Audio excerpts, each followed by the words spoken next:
what you want to say, baby. When you're alone in the darkest night, maybe you can give your radio back.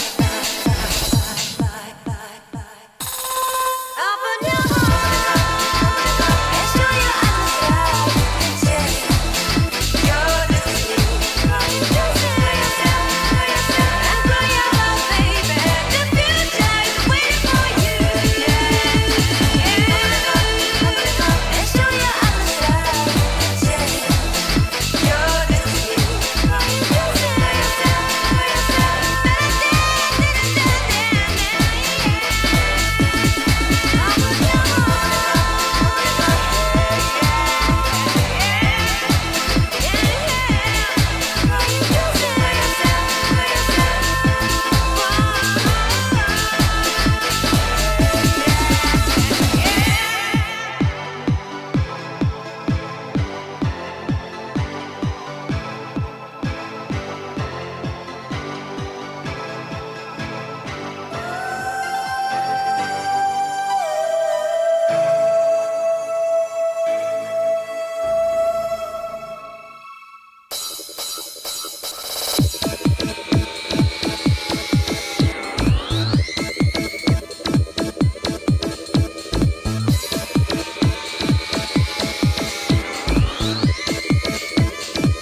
what you want to say, baby, when you're alone in the darkest night. Maybe you can give your radio open your heart and show your eyes that change your destiny. And grow your love, baby. The future is waiting for you. And show your eyes that change your destiny.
Tis I,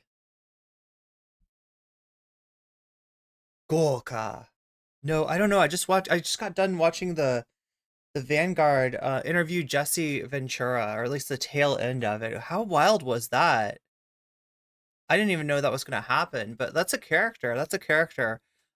Jesse Ventura is one of the characters that I only know through James Adomian. James Adomian. What is his name again?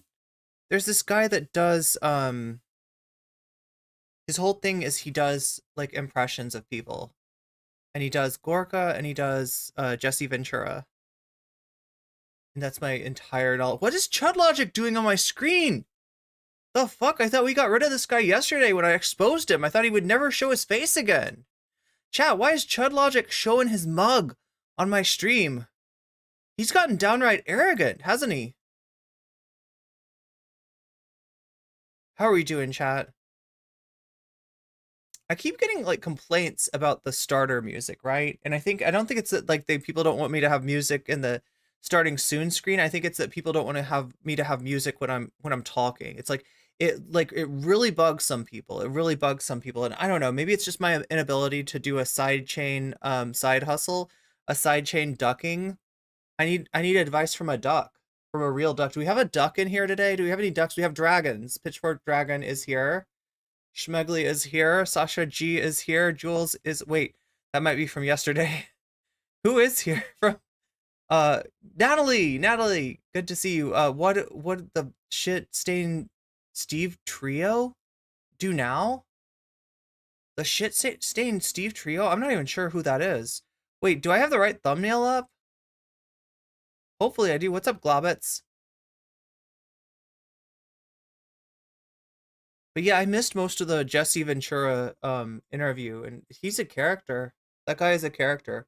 In fact, I only know him as a character because literally I don't think I've ever heard the actual guy talk. I just know that he...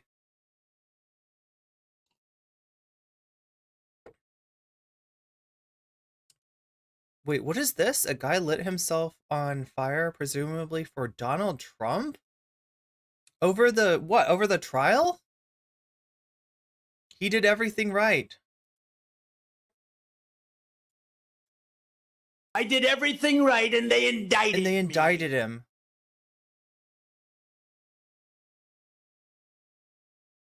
The image is awesome. Well, you can thank Vamps for that. Vamps has a great creative mind when it comes to graphic arts. Like, right, you can definitely tell the difference between a thumbnail that I've made for myself and a thumbnail that Vamps has made for me, because Vamps' thumbnails are always more creative, and the starting soon screens, those go hard. Those go hard. Vamps was asking me actually the other day if we should put that out as a It's so weird not have music. Honestly, I'll be honest, like the music is for me. The music is like a psychological thing to get me ready. It's like when a fighter goes into the ring, right? They have their music, right? And they come in and they're like, "Yeah." Like, right? I need music for that, even if it doesn't show up on stream. I feel so weird to be talking without talking over music. Man wraps himself in an American flag before self-immolating. Who am I to criticize how MAGA retires a flag? Oh my god. It was Florida. Of course it was Florida. It's gotta be Florida. What's up, anti-corporatists? What's up, AC? I know those are dark jokes, but give me time, I'll make more. We're just getting started on the dark post-apocalyptic jokes. You know, I didn't get to play Fallout yesterday. I'd planned for it. I was gonna do it, but I took too long getting through all of the shitty right-wingers that don't like Fallout and the right-wing comments that I got. I learned something, Chad. I learned something about YouTube. When you put the word conservative in your title, it's like putting the word Beetlejuice in your title 3 times, right? Conservative, though, you only have to say once and they will appear, and they did. And I got chud, actual chuds in the comments. Whereas if I say feral chuds, I think, or feral, what did I say? Feral right? I don't know. I said something different, right? You just got to say the word that doesn't get, because you say conservatives, that's actually a keyword for them, right? Which is weird because I feel like liberal is a keyword for them too. Like if I put liberal in the title, they would probably show up because they're like, oh, liberals, are we dunking on liberals? But it doesn't work the other way around where it's like, oh, are we dunking on conservatives? It's like, no, they are conservatives. That's what it's like magically, right? Your title, your description, maybe a little bit your thumbnail, it calls different people. And I called the wrong people. Karma Chameleon, that's what we got today. You got a massive headache today? That's techno. Okay, we're gonna have to send AC to AC. When do you go to Chicago next? Maybe somebody can teach you.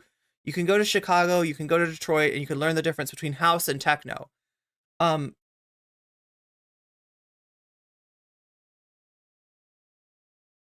Self-immolation is weird. If there were more people like that, there'd be less people like that. Yo, that is kind of true. That is kind of true.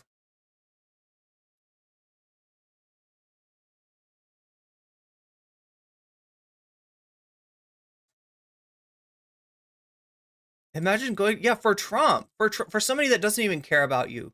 That's a sad thing. That's a truly sad thing, right? Like Trump does not care about these people at all. They are chess pieces on, no, not even chess piece. They're checkers. They're checkers. He doesn't play chess. What am I?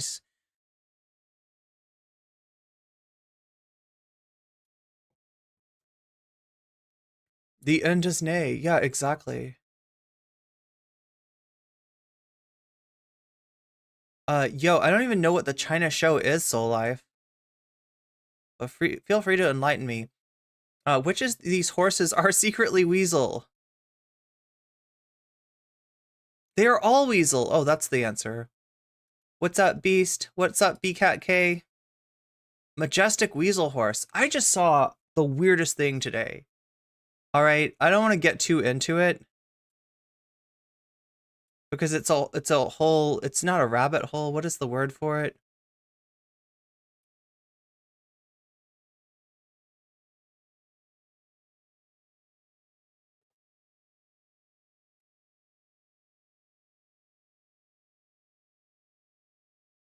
Oh, and on the good side, I do not have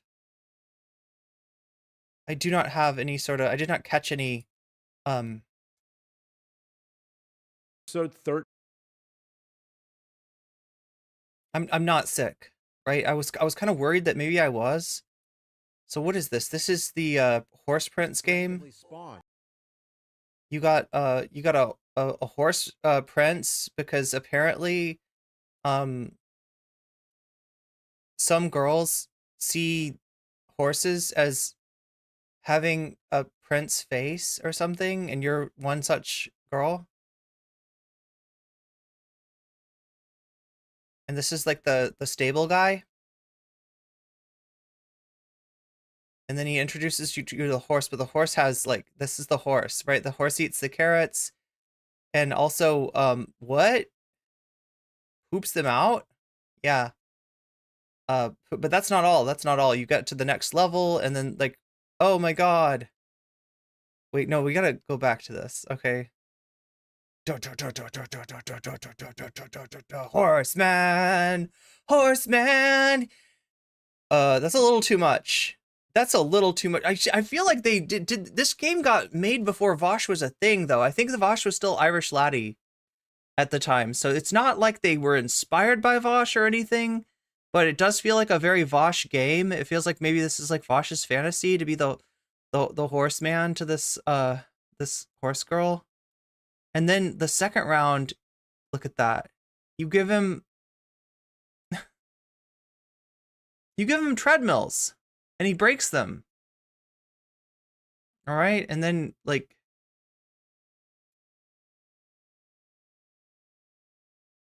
what happens then?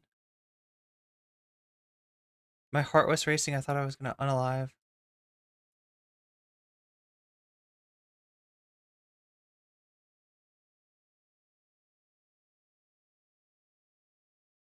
Reductive ranch water? Pretty boy horse? What the fuck is reductive ranch water?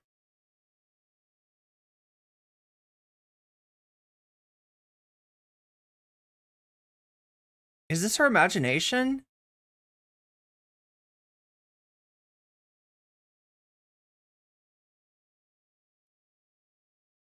Okay, so yeah, next round we got the horse you're in the house with the horse, and the horse is making you breakfast. But what is for breakfast? It's leeks. Leeks and leeks and leeks and leeks. There we go. We got leeks. And I swear to God, they don't even look cooked. I mean, look, leeks are good, but you got to eat them with something else. You can't just eat leeks. And now this one, the horse is like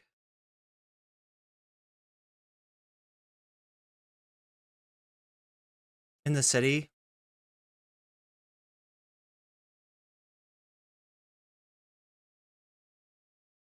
Oh, the horse is doing like civic works projects. Like there's a thing, there's like a thing in Japan because they actually have infrastructure. So they have people that go and like fix things in the city. Like they don't just like let a pothole just sit there. It's Japan. Oh my god. Did I surprise you? My clothes are all wet now? Okay, that's a bit much. What's the next one? Oh, the horse becomes a rock star. Of course the horse becomes a rock star. Meow, horseman, horseman, meow. He's got to break all the guitars, break all the microphones. Yeah, then what's the next one? Oh, he's gonna... What? The Horse Brothers. Are they have a rivalry?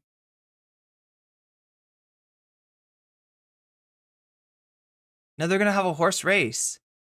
I can't ride with hemorrhoids? Oh my god, my butt is gonna explode if I get on the horse, so you gotta ride instead. You gotta be the jockey. Oh my god, that is not how horse racing works. You don't kick the other horses, I'm pretty sure. That is not... That's cheating. That's cheating. What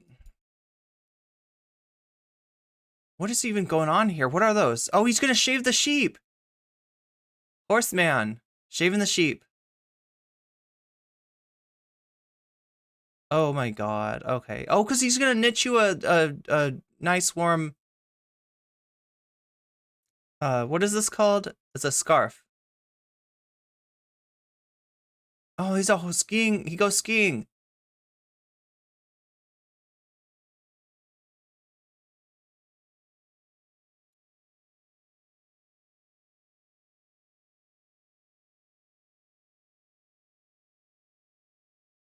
Your phone explodes? The horseman is gonna save you.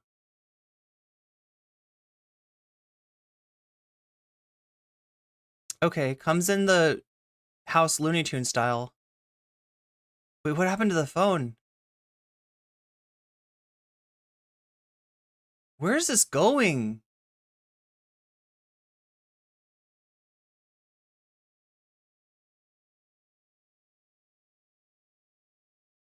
Where is this going? Oh. Hey, nerd. Oh, God! I love you, nerd. Don't be afraid. Ah, no. I should have never played this game. Okay, get it off my phone. That's it. The phone. Oh no, it's gonna explode. No. You gotta throw the phone at the horse. Okay, well, that's the end of that. Was there some scandal with this guy? I feel like I heard of some scandal. Am I thinking H-Bomber guy? Is that what happened? What is it, an H-Bomber guy scandal? Yeah, we got horses, chat. We got all the horses that you could possibly want. Just peeking in because I got the notification. Well, good to see you. Good to see you. Shackled by, oh yeah, I know the feeling. I know the feeling, BC Clarity.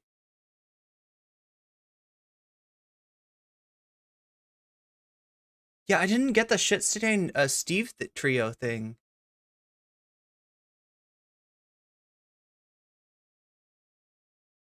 House flashbacks to 1995 when I hear this music. Yeah, it is. It's pretty old school. Like it's like classic. Is that a thing? Is there classic EDM? There's classic rock, right? Which is like Led Zeppelin and the Rolling Stones is classic rock. And depending on who you ask, maybe Nirvana is also classic rock. I don't know, chat. Is Nirvana classic rock? I don't know what is the stipulation on what is it, like 1993, everything before then is the classic period, and then 1994 on is the modern period? I don't even know how it works.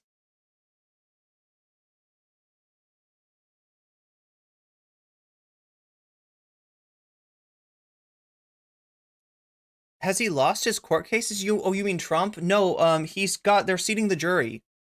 They're seating the jury for Trump, right? They definitely. I did everything right, and they indicted. They definitely indicted him, right? But that's just, you can indict a ham sandwich, and Trump looks an awful lot like a ham sandwich these days. So you know you could easily mistake Trump for a ham sandwich. So yeah, it was not hard to indict Donald J. Bartholomew Pierre Trump. Has anyone had snow? Oh my God. It is Friday. It is Friday. Yeah, we're gonna have a little bit of fun. I didn't get to play Fallout New Vegas. I have the game. I was ready to play it. Also, I'm jealous now because Chud Logic was playing Fallout 2 yesterday. He gets to play it, but I don't get to play it because I'm a girl. That's the rules. If you're a streamer and you're primarily politics, if you're a guy, you can play video games, but if you're a girl, you're not allowed to play video games. So no video games for me. I don't know, chat. Maybe we'll get into some video games. Maybe I'll try to break the rules. We do some trolling around here. We do some trolling.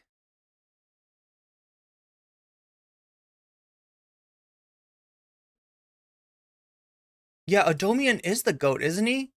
But no, I think that Chapo actually had actual Jesse Ventura. Jesse the Body Ventura.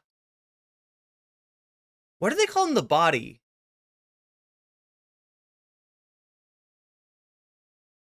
Did he get objectified?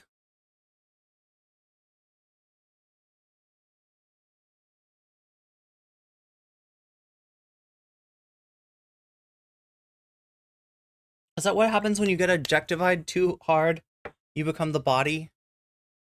Or it feels like a Thunderdome thing, like, right? He was the body and somebody else was the brains. Did somebody sit on his head during WrestleMania? It messes with your brain. No, that's like, look, if you're thinking that, then Polytext is talking about the music. If you feel that way, then somebody else does. Like, I'm just listening to it in my earphones. It's totally different from you. And the levels might be not what I'm trying to get them at.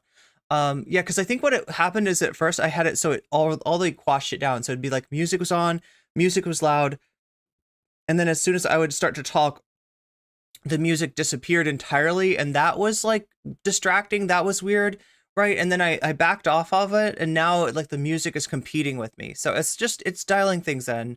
But yeah, no, if you have an opinion, if something's bothering you, if something's not ideal, let me know, because I'd rather know. Like, the only reason I was able, oh God, chat, that's what we gotta do. We gotta get the short stream started. The short stack goblin stream. I knew nothing about him other than people in chat being pro Jesse for president. saw him on Rogan, and I was like, what the fuck? But that was years ago. Yeah, I don't even know what his real quack. I don't even know what his politics are. I feel like they're a mixed bag. I feel like anytime I hear about them, it's like, well, that sounds kind of base. That's kind of cool. And then there's like something that's like the opposite. You are not rude, politics. Do not sweat it. Do not sweat it, okay? You are giving me useful feedback. That is never a bad thing.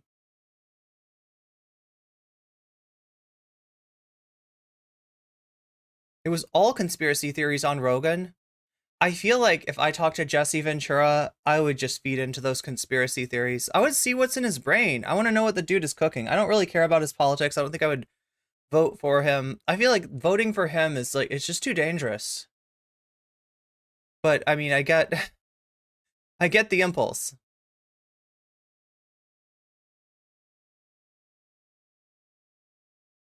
I like it better when they see you're not the only one, Polytex. You're not the only one who feels that way. I try to listen to people.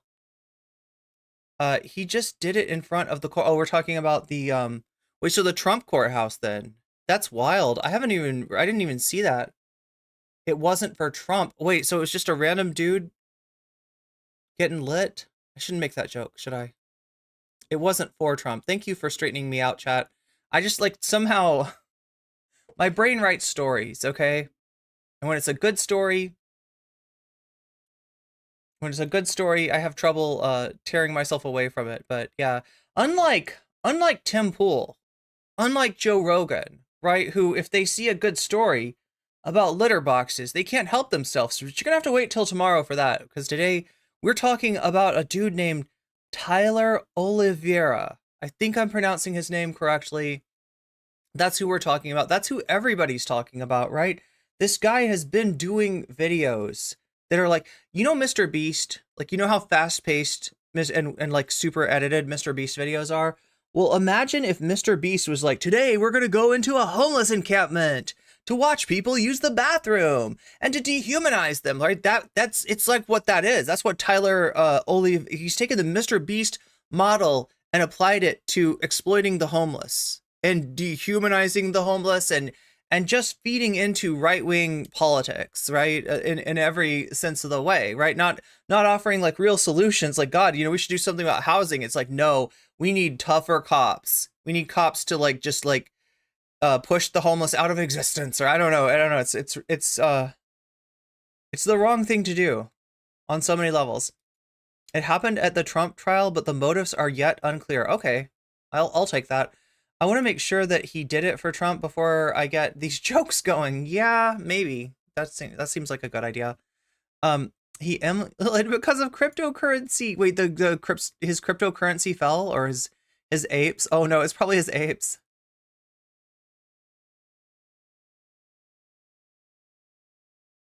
He is a guy from Florida. He was spreading conspiracy theory pamphlets around. So it is a good guess.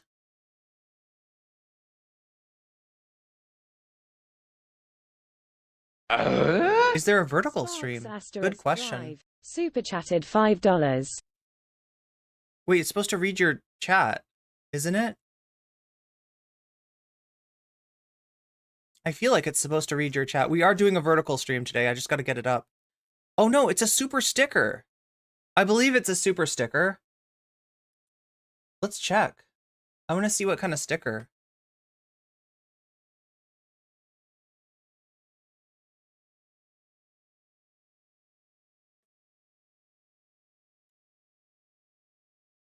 Wait, I'm pretty sure there's a sticker there. Either way, Sparks Dragon, thank you for this super something. He's a bad guy who Jesse. Oh, Tyler Oliveira. Yeah. He definitely is. He definitely is. You would love to see me stream Fallout? Oh my gosh, that's $5 to encourage streaming Fallout. Is the okay, either that's a blank super chat or that's I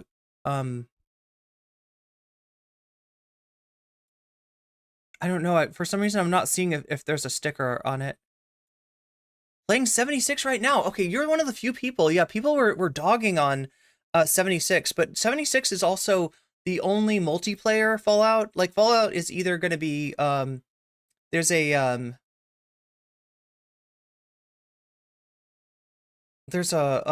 RPG that's like the old school computer RPG, that's 1 and 2, and then 3 and 4 and New Vegas are first person shooter. And there's one more, Tactics. Yeah, Tactics is a tactical one, I would guess. A few people have done as much to legitimize what wacko conspiracy theories as Trump, so I still lay it at his pig's feet.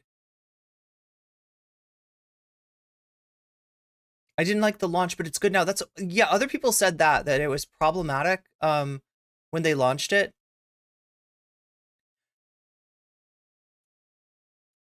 I mean, you're just gonna have to see as far as what Tyler Oliviera does. It's not exactly that kind of exploitation, but it is definitely not helpful. And he's like the same stuff that Anna Kasparian does. The same kind of stuff that Anna Kasparian's doing.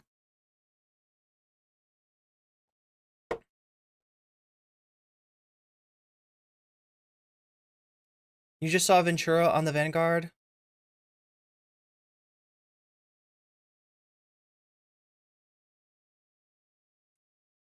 No, he was just on the, I think a lot of people just saw that, right? Fallout Tactics was like, was RPG team thing. It was really bad, so that's not one to waste money on either.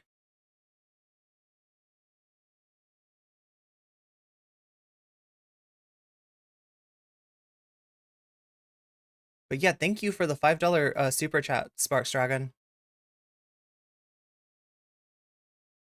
Okay, so what is my job now is to, if should I choose to accept it, is to make the short stream happen. Because we like the short stream.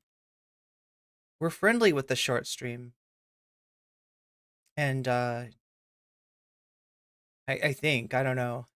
It's a mixed bag, isn't it? Like, right, the people that come in through shorts, there's some cool people.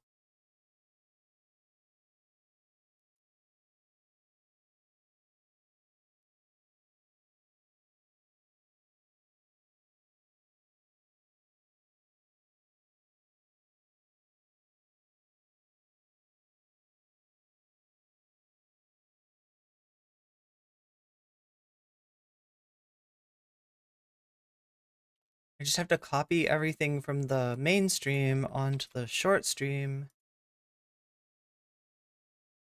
But yeah, people have been talking about this guy, this Tyler Oliveira. I feel like the first time I ever heard of him, I must have seen like his channel at some point.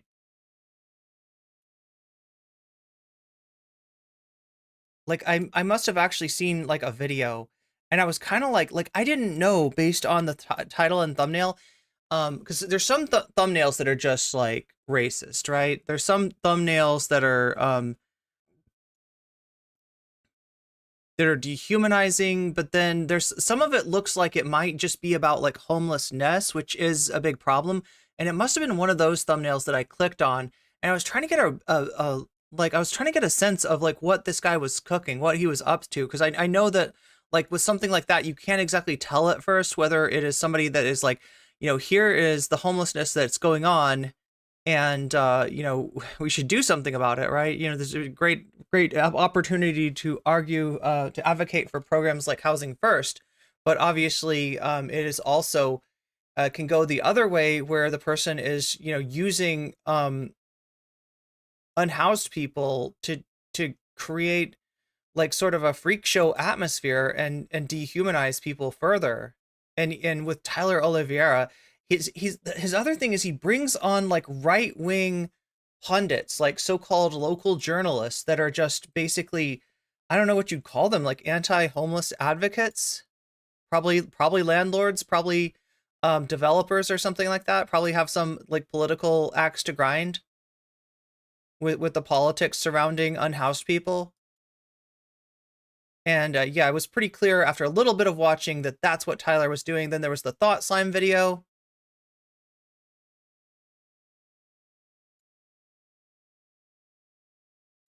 And I haven't seen the rest of this, but people have been catching up Boy Boy, which is, oh my God, there's two Australian YouTubers that come together like some kind of 80s toy to form a Voltron of Boy Boy. That's what Boy Boy is, like Voltron. Boy Boy is like the Megazord from Power Rangers. They combine forces, they do the fusion dance, and they become Boy Boy, and they're twice as powerful or more. And they do videos. They do really good videos. And they did a video on Tyler Oliviera and just really exposed him in a pretty and then also Internet Anarchist, which is a weird channel because, like, right, you hear the name and you think like, oh wait, is this some leftist stuff? No, it's not. Most of the 99% of the time, Internet Anarchist is like, I don't want to compare anybody to Sunny V2 because Sunny V2's got a really bad name. I haven't heard anything bad about the Internet Anarchist like along the lines of Sunny V2, but it is like one of those kind of, I won't say like a content mill, but you know, just a video essay on a trending topic, and you know, it's one of those channels, right? But this time, I don't know. There is like a, you know, when you're pushing back against stuff like this, there kind of is politics inherent in that. So maybe Internet Anarchist, for once, living up to that name. All right, are you ready to unleash the Kraken? The Kraken of the yeah, we tried this yesterday. Yeah, so the whole problem with this was that it screws up the mainstream. It normally screws up the mainstream. Now, yesterday, I think I fixed it. Yesterday, I changed some settings. I changed some things around, and I think that we're good. I think that we're not going to have any interference, right? Because what was happening was that the short stream was stealing all of my system resources. In fact, I think it was the internet stuff. I think it was stealing my upload speed, and it really doesn't need to because it's a, you know, it's a short stream. It doesn't need to be super like high like quality or anything like that. So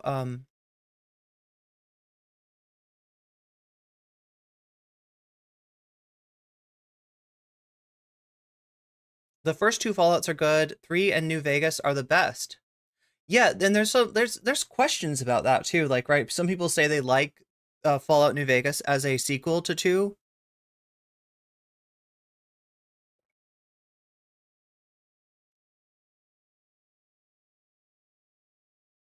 Okay, we're gonna try it. We're gonna try unleashing the Kraken. That is YouTube Shorts. And I'm still on the borderline about whether I think it's good or not. I personally don't like shorts, but I can see how somebody might like them. Yeah, well, it's essentially, yeah, I would look, I'm like, there was one day when I did exclusively shorts, right? The stream was failing, the stream was messed up, shorts was fine. So I was just like, okay, I mean, I guess if this is what works, we're gonna do that. You shouldn't have that again, though. I'm not gonna try to force shorts on anybody. So you'll always have Twitch, you'll always have YouTube, and yeah, it's just whichever you're more comfortable in. In fact, I kind of expect for people in here to just sort of stay in here, although you don't have to. Like, if you're on your phone and it makes it easier to watch it on shorts, watch it on shorts. Do you. We need to let the cool people know that there's a mainstream. I think you're right about that. I think you're right. So I should probably put a link. I'll put a link to Twitch and to YouTube in the short stream so that if people want to, they can come into the main, because they might not even know. Like, sometimes they're just clicking through there. They're like watching stuff on shorts, and they find me and they're like, oh, what is this? What is this indeed? And I say, it's the unknown, of course.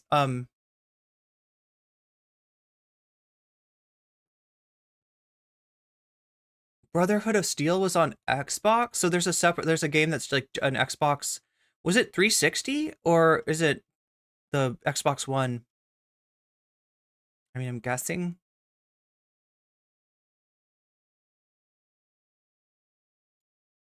Yeah, exactly, Sasha G. Yeah, it's really ruthless stuff. Those thumbnails and content are propaganda. Yeah, we'll go over the thumbnails in a second too, because the thumbnails are sick. And I don't mean it go away. I should. So usually when I say sick, I mean like sick, but I don't mean that now. I mean like they're actually sick. It's an AI generated racist image most of the time. Sometimes it's a AI generated anti-homeless image, but regardless, it looks like a 4chan meme. Like, it looks like it should be like, you know, it'll be like, you know, criminals only or something, or so like must have a gun, or like the city that got rid of cops, the city that mandated that everyone use drugs, or so. It's just some wild shit. Like, let's give it a try. Okay, so we hit the first button. Looks like we're good on. Wait, that's interesting. We actually have dropped some frames already. Like, not that many, but a non-zero amount. Let's hit the button, see what happens. See what happens when we hit the button. See what happens when we... Okay, so I haven't enabled... The thought slime video was really good. Yeah, I wanted to watch the thought slime video, but I felt like there wasn't really enough to go on. So I'm sort of glad that I waited until, like, the internet has caught up at this point. The internet has definitely... Boy Boy's video is good. Boy Boy's video is amazing. Why are there so many iterations of Gundam? And combo style mech warriors? Is that where it came from? Is that where it started? In South America, it was the Golden Gate district that kept the city from putting public toilets. Yeah, I know. Like, you get rid of public toilets and then you get surprised that you got an issue with poop, right? And Tyler Oliveira is like the worst version of this, because this guy literally will roll up on people and be like, "Are you pooping? Are you taking a poop there?" Like, he just wants to, like there was some guy that you know was squatting, and he had like a pee bottle, and Tyler Oliveira comes into his house and is like, they just zoom in on the pee bottle, and he's like, "Hey, don't zoom in on my pee bottle.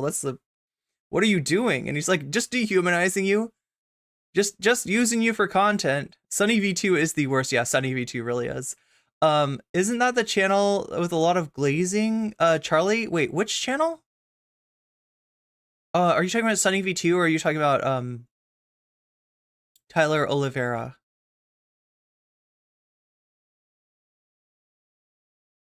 Okay, it looks like it's okay. I mean, we're hovering around 5,000. We haven't dropped significantly. There's only like momentary drops below that, but yeah, exactly.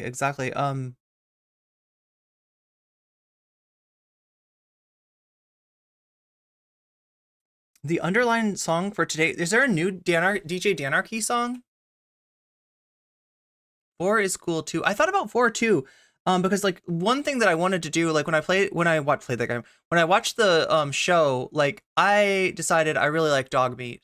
I think dog meat is like the perfect companion when you're out in the wasteland and you know you need like a tough but friendly companion.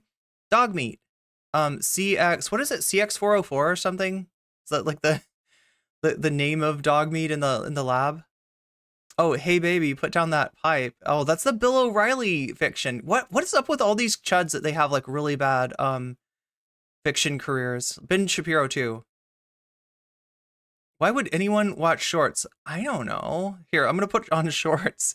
After we've dissed the Anarchist, after we've dissed shorts. Shh. Don't tell them that we don't understand why people watch shorts. Here we go. There's shorts. So yeah, this is the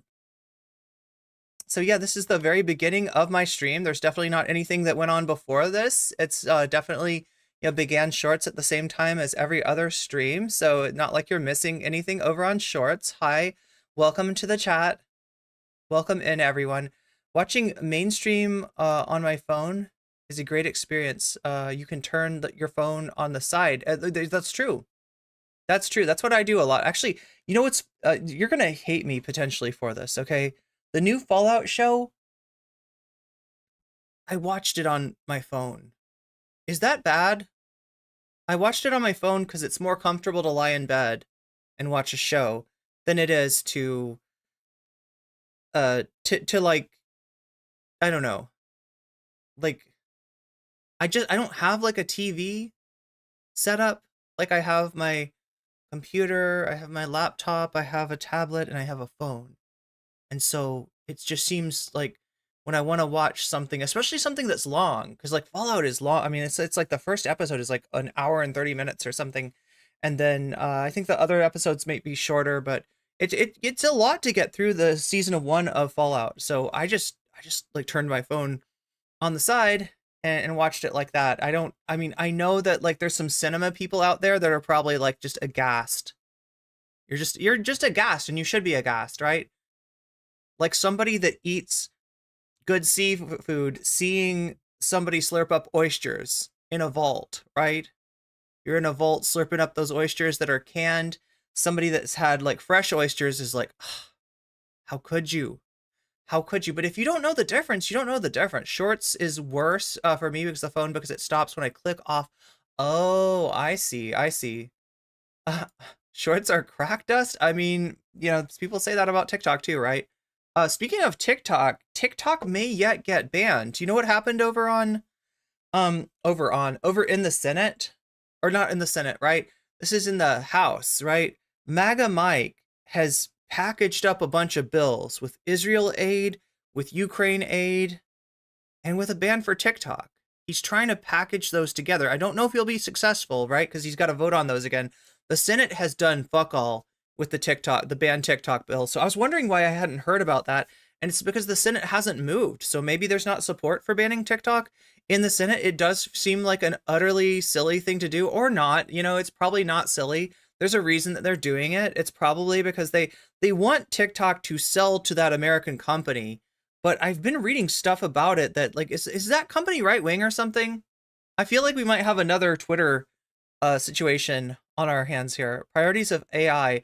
The Hill Rising alt Bree Robbie opening theme, and 2 disease. We're gonna get into some Hill Rising, or it's not Rising actually. It's Jessica Burbank and what's her name? Amber not heard. What is her name? Amber something. What's up, Dusty? Yeah. You got the woman that was on some like left wing shit a long time ago. I think that's Jessica Burbank, and then Amber is like a tradcath. I prefer YouTube longs. It's so weird that they call it longs because technically shorts are long, and like it should be like wides and longs or something, right? This is your long, this is your wide. But no, instead it's shorts, and we don't know what to call it. Regulars, normals. Gotta have those longs, yeah. Oh, Internet Anarchist. Yeah. He's the I don't know. I haven't really followed a bunch of Internet Anarchists because it's just like I don't want to disparage anybody's content, especially if it's a different lane than me and I don't really know about it, right? But yeah, it's the same kind of content format, okay? Just understand I'm saying this. Content format as Illuminati. I am not comparing Internet Anarchist to Illuminati. As far as I know, Internet Anarchist never like got somebody to sign a contract with them that puts them in a terrible position and gives Internet Anarchist control over them, or ripped off somebody's video, or like none of the stuff that Illuminati is famous for did Internet Anarchist do, as far as I know. But it is that same sort of lane as far as like long form content on a subject matter, slightly deep dive, not a deep dive like I do, but a like medium dive, some kind of dive. Zizek, you say? Zizek? Internet Anarchist glazes up Charlie. Yeah, possibly. Pretty uncritically. I've never seen him talk about Charlie. Talk about Moist Critical. That's who we're talking about. Penguin Zero. I was experiencing glitching when I was still in the intro song. Oh, that's not good. Maybe just early on we had like an internet issue. I just went and listened to some of my old emo songs instead. Wait, is it an old is it a Fun Half song that's already been played? Like I wasn't there for much of. I keep on waking up too late, or like I'm doing something else, or I'm researching and I don't get to catch the majority report as often as I normally do.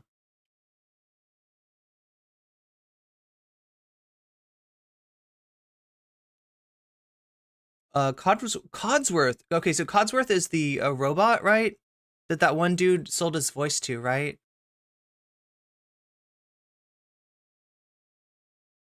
It has Emma in it. Wait, is that?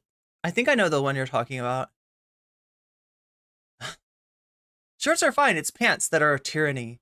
You got to find the right shorts. Like I always had trouble when I was doing Muay Thai, finding the right shorts because shorts are huge. Shorts are, in fact, they can be huge, but they shouldn't be huge, right? You want a lot of like leg, mobility when you're. In fact, it's this whole weird thing. Like, right? And I kept on finding like Muay Thai shorts that were like really long, and it's just like at that point, why don't I just wear leggings if I'm gonna go with long Muay Thai shorts?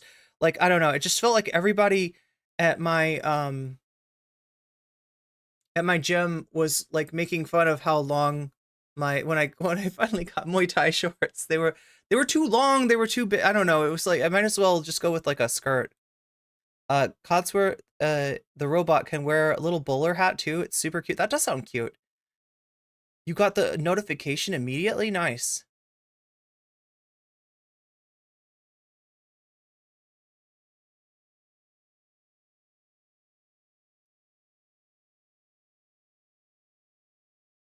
D dot dot dot dot dot. New Vegas and oh, it was on PS3. That is one console that I never had. Like I had a Xbox 360 that like one of my roommates was giving up video games, and so he just gave it to me. And I played I think I played one game. I think I played Final Fantasy 13 on that Xbox 360. That thing was loud too. It sounded like a train when it was running. Haven't had time to watch your word you'll get spoiled. Well, we're not covering Fallout today, I don't think.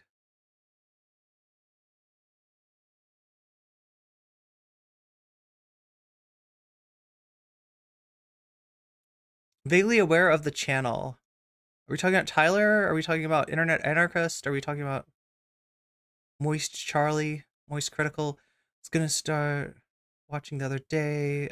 Please do not ban TikTok. I know, right? I haven't had time to do TikToks. Chat, if you really want to, right? You can help me make TikToks, all right?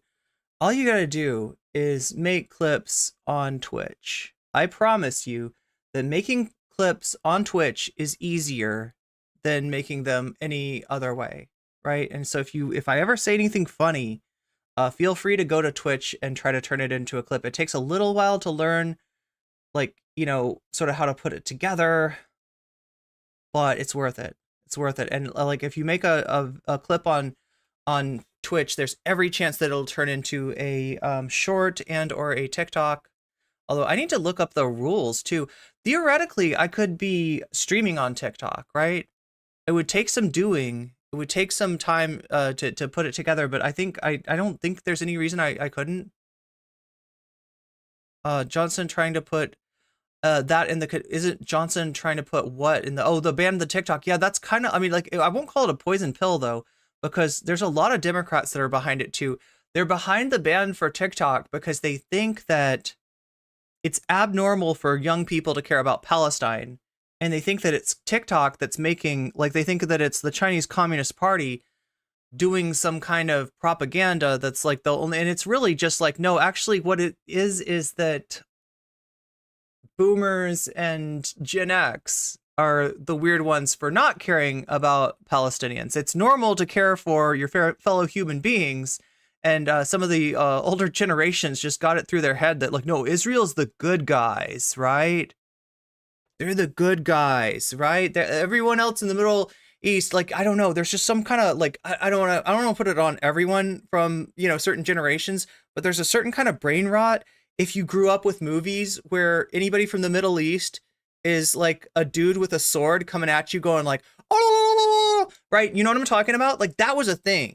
That was legitimately a thing. If you watch like movies from the 80s, that is how people from the Middle East are portrayed, like, almost universally, right? So if you're thinking of it like that like, everybody's a terrorist on the other side, I guess it the pro IDF brain rot makes sense on some level. But yeah, I really think that it's just that like TikTok skews younger, and younger people don't have that drilled into their head. Younger people weren't so like inculcated by like the war on terror and all these things, and the Iranian hostage crisis and all the rest of the stuff like that kind of just like led people to looking at people from the Middle East in a certain way. But I don't know, it's weird.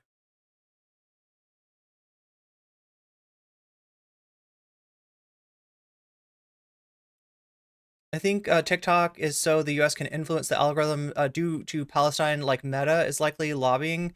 Oh, that's the other thing. Yeah, there's definitely people that will make money off of banning of TikTok, and that seems to be where the movement is really coming from.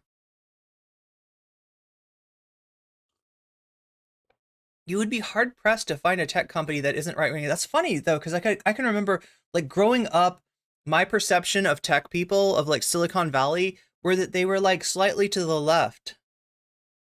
But I guess things have changed.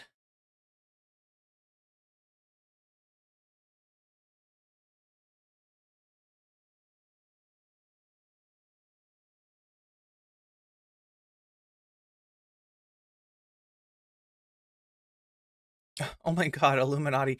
Yeah, apparently Illuminati finally has stopped making videos, or at least from what I've heard. I haven't looked at her channel recently, but yeah, she kept on bleeding subs slowly and bleeding views as well, and just never really came back. I think that look, here's my prediction about Illuminati. All right, Blair's not going anywhere, but there's gonna be some faceless channel, maybe even with a synthetic voice or something that pops up and does videos that are a lot like the Illuminati's, and that'll be Blair. I think Blair will just like kind of try to just like hope that everybody forgets her and like make a new channel, because I mean she like she was good at what she did in terms of getting the numbers and stuff, right? Because I don't think she made that good of videos. If I'm being honest about Illuminati videos, they're titles and thumbnails that I would click on, interesting subjects that I'm that look appealing to me, but I'm always like left kind of unsatisfied by her videos. Like, right, I'm always kind of like when I click on one of those videos, like I was always hoping for something that was a little bit more in depth. Instead, it feels like a rehash of videos that I've already seen. And given that she's prone to the plagiarism, maybe that's why. Maybe they literally were like rehashed versions of MR is coming back to terrestrial radio, LA and Kurtistown, Hawaii to start? Really? What are they bringing Air America back? How's that work?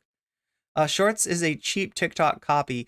Yeah, it's weird. It's weird because like, what's happened with TikTok and YouTube, right? Is that YouTube is so indecisive, right? They made a move to eat Twitch's lunch for breakfast. They made a move to go after the live streaming crowd, and then they just stopped. They decided they didn't want that. And I don't know why. And it would be so easy for them. In fact, they were doing it for a while, right? They were pushing VODs as much as they were pushing videos. I think when I started live streaming on YouTube, I would notice that if I did a VOD about an interesting subject, it would do about as good of numbers as a video on that subject would do.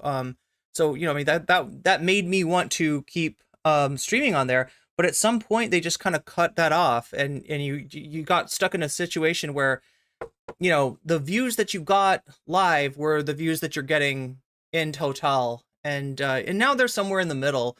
But yeah, they went after Twitch's lunch. They went after TikTok's lunch for sure with shorts. But they never go full on, right? They never like actually, like, I don't think it would be that hard to make something slightly better than TikTok, but they haven't done it. I think they also got hurt by shorts. Shorts are a problem for advertising. You can throw an ad in there. They do throw ads in there. If you're watching me on shorts, you'll probably see an ad or 2 or 3. Right, but not nearly as many, and it's easier to like click away. I'm not suggesting you click away from me just because an ad comes up. Like that would be needlessly cruel. But But yeah, it's hard to advertise on shorts format. So because of that, TikTok's realized that too. They don't pay their creators very much. In fact, I think their creator fund is going to end. Do they sunset the creator fund? And then they're also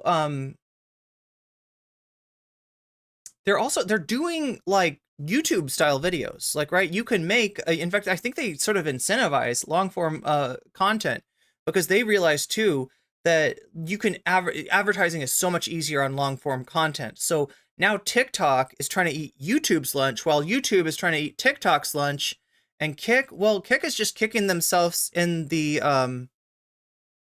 testicular area, much like a certain Peter Coffin of days yore, right? That's what Kick is.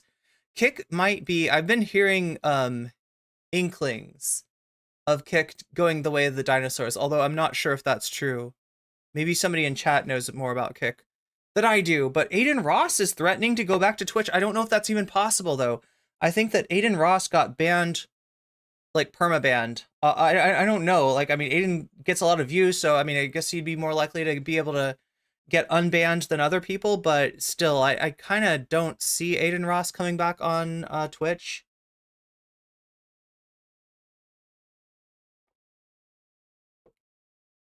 Yeah, weird that they're not. Yeah, they should broadcast from the Gowanus Canal, downtown Brooklyn, USA. You're a great clipper. Oh, that's really sweet of you, Variant. That's really sweet of you. Too easily sensory overloaded for TikTok, but I support it.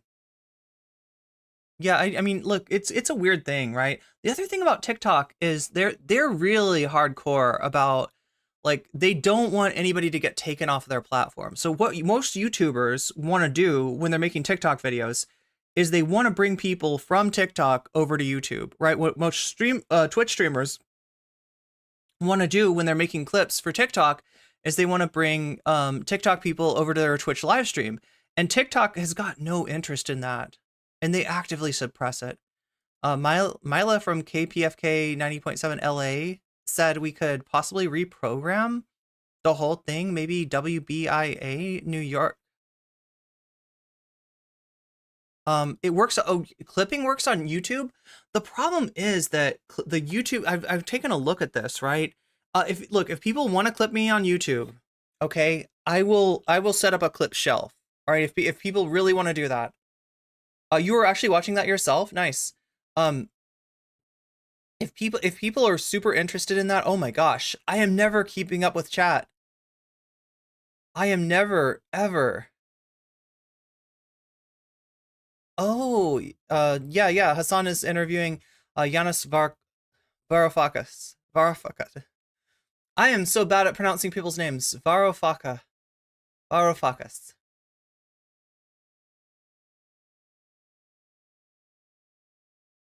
It's like when the K-pop fans on TikTok were trolling Trump at rallies, and when was that? Kick get oh that's true.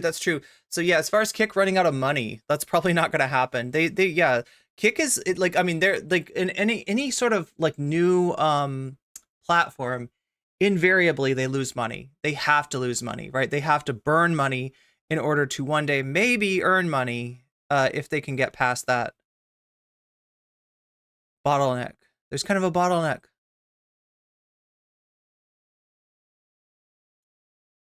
Same thing about MySpace, Facebook, Vine, Reddit, Tumblr, Twitter years ago.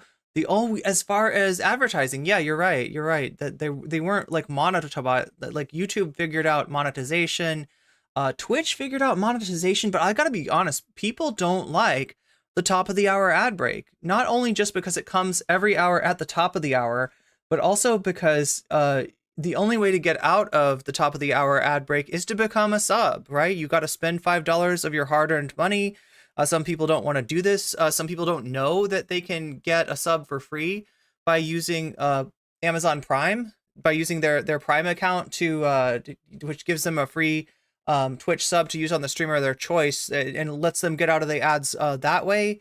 And they may not also know that they could be gifted a sub if they are in the right place at the right time and they're active in the chat, because that's how that happens. But yeah, you're right. Kick gets their money from child gambling. I mean, kind of, yeah.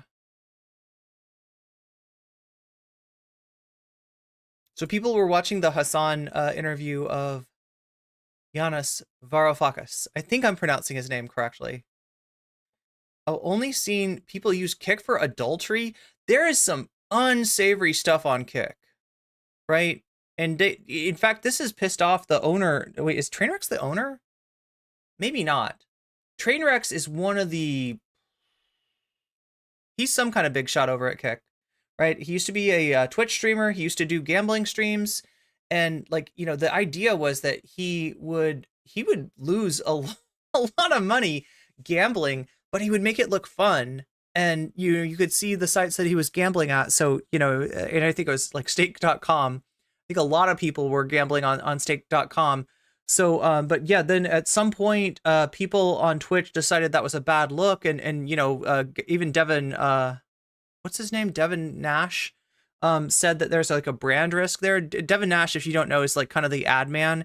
He knows about ads. He knows about sponsors. Devin, if you're out there, I could use a sponsorship myself right now. But yeah, that's kind of what he does. So I tend to trust his opinion on stuff like that. He got banned from Germany for talking about Palestine, maybe like 4 years ago. Is that when that happened? Twitch also doesn't notify me. I've noticed that too. Yeah. I don't even know what Twitch is. Like, Twitch doesn't have an algorithm. It doesn't recommend people except in very particular situations. It really does incentivize you to find a big streamer out there and kiss their ass and hope that you can get some shout outs, hope that you can get a raid, you know, raid into them for like, you know, a year until they like maybe notice you. And like, yeah, it's rough. It's really rough on Twitch. Especially if you don't want to spend a lot of time like in the Twitch streaming social space, which I just found to be toxic. At least in politics, I found it to be toxic. I feel like there is no Twitch politics though anymore. Like whenever I look for stuff like that, right? I see Hassan, sometimes I see Dylan, the Surfs still stream on Twitch, but other than that, I don't see anybody getting any like large amount. Maybe Mike from PA. Does Mike from PA still get views over there? Yeah, it just feels like everything's spoken for on Twitch, right? You got to affix your lips to somebody's ass and become a human centipede, even more than you do on YouTube. I'd listen on YouTube all day long. South Central, Long Beach.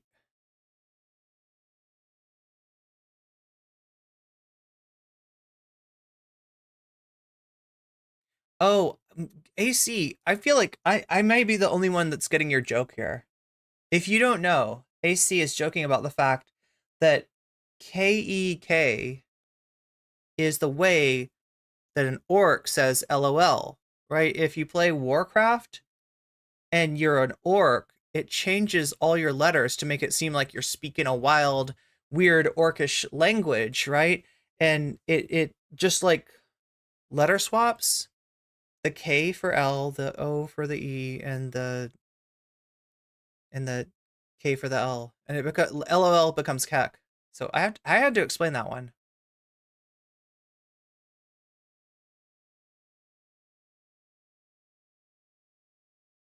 Yeah, I think you're thinking of kek though. The old Kick platform? Oh, there was an old Kick platform which does have live streaming on it. Oh, I haven't heard of this. KIK. I didn't know about this. Talking about it today. Germany won't even let his voice be played. Yo, Germany is doing what Twitch used to do to ban streamers. Right? You could get banned from even potentially like playing the voice of a banned streamer. Jink and Dennis Prager were on a panel today debating Israel. Are we talking about a Piers Morgan panel by chance? I think I saw an advertisement for that. Raid as in Shadow Legends. Yeah. You know, I realized this, right? And I feel bad about this. Maybe I don't know if it's worth it. I don't know if there's still a chance to fix this, but Environmental Coffee House used to hang out in here you know, frequently enough. And I think I was on a stream with her. And then I was trying to figure so raids, if you don't know, are something that you do on Twitch where you stream a little stream And after you're done, instead of just like being like, all right, everybody, goodbye, I'm going to close it down for now, you find somebody that's streaming and you send your audience into their audience, right? And it's a cool thing because then, you know, maybe someday they'll see you streaming, they'll raid into you. Now, there's also a thing that used to happen on Twitch called hate raids, right? Which are not good. Like, I think they, like, the first time I heard about them, it was stuff like, you know, supposedly Destiny had, you know, had a conflict with somebody, and after, you know, he raided into them, right? So if somebody's talking bad about you and then they send their chat into your chat's going to get really toxic, and your mods are going to have to either ban them all or they're going to have to do something, right? It's going to be a problem for you, in other words. So it's an unfriendly thing to do. A hate raid is an unfriendly thing to do. And then I don't remember, it was like summer of 2021, they got even worse. They got even worse because there were specific hate raids which targeted like trans and POC streamers, right? Where they would essentially send bots into your chat to say hateful things, and it was it was a nightmare. It was a nightmare. Being an NCC mod at that time was truly a rough experience because we got hit with, like, at first we didn't get hit with any of those, but then we did, and they were like more personal. They were more, they would mention things like the conflict with Dylan. They would mention, like, you know, it got into like obsessive, like, you know, kind of farms sort of territory as far as the stuff that people were saying. And then just one day it stopped. And I don't know. And there's no way to ever know like who did it, or, you know, I've got my theories for sure, but I can't ever prove, right? You know, that that any of the suspects were definitely, you know, you can kind of see who might have been involved with them, but as far as like who did the hate raids, you know, against me, I don't think there's any way for me to prove that. But yeah, but, you know, anyway, so because of that, and because of a lot of other things, and the way that raid sounds, the way, did that person get banned? Look, the people that hate raided me, like every single, if they said like horrible stuff, like their account got banned. The problem was their account would get banned and they'd make a new one, and they'd make a new one, and they'd make a new one, and they'd make a new one. By the time that the mods were banning somebody from the chat, they had like, you know, 10 other accounts that were coming in like saying the same stuff. And then yeah, I mean, I don't know. Hopefully the person moved on, right? Hopefully the person found, because whoever this was spending a lot of time harassing me, and maybe they had other things to do in life. That's what I like to think, right? But we don't know. It's a mystery. But anyway, the point I was getting to, right, is that I was wanting to, YouTube has this function too. You can raid people in YouTube, but you have to, if you want to receive a raid, you have to set it up so that you allow, you know, at least some people that you know, or maybe, you know, I've got it set up so like anybody could raid us, right, on YouTube, because I've only had one bad experience with people, you know, coming into my chat on YouTube. No, actually, no, I have had more than one experience with that. I've never had an experience of somebody using the raid function on YouTube to harass me. So I just like set it, you know, to anyone and everyone, but the default setting is to like have no one is able to do that unless you set it up so that people can. So I was trying to raid into Environmental Coffee House. I was trying to, meaning send like my chat after stream into Environmental Coffee House's chat, and the coordination wasn't right. They would have had to you know, enable raids on their end, and, you know, they were busy doing their stream, so we couldn't get it coordinated. But then I thought about it though, and I realized that people in your chat being like, "nocommentchick wants to raid you," how does that sound? Like, right? If you're EC, do you like understand that that's a friendly thing? That's like she wants to send her chatters into your, she wants to make your stream bigger. She wants to, you know, it's kind of like, it's like a suggestion. It's like you roll your stream, you know, chatters over to somebody else's stream, right? But like when you hear it like wants to raid you, right? I don't know how that sounds. So, and I don't know if anybody ever took the time to explain that. So I didn't, you know, see her in chat after that. So I kind of wonder, but yeah, that's There was a Congress of Speakers in Germany this week. They arrested people on site, and Giannis didn't go, but put up a video on Twitter. Germany sent him a notice that's banned. Oh, it sent him a notice that he's banned.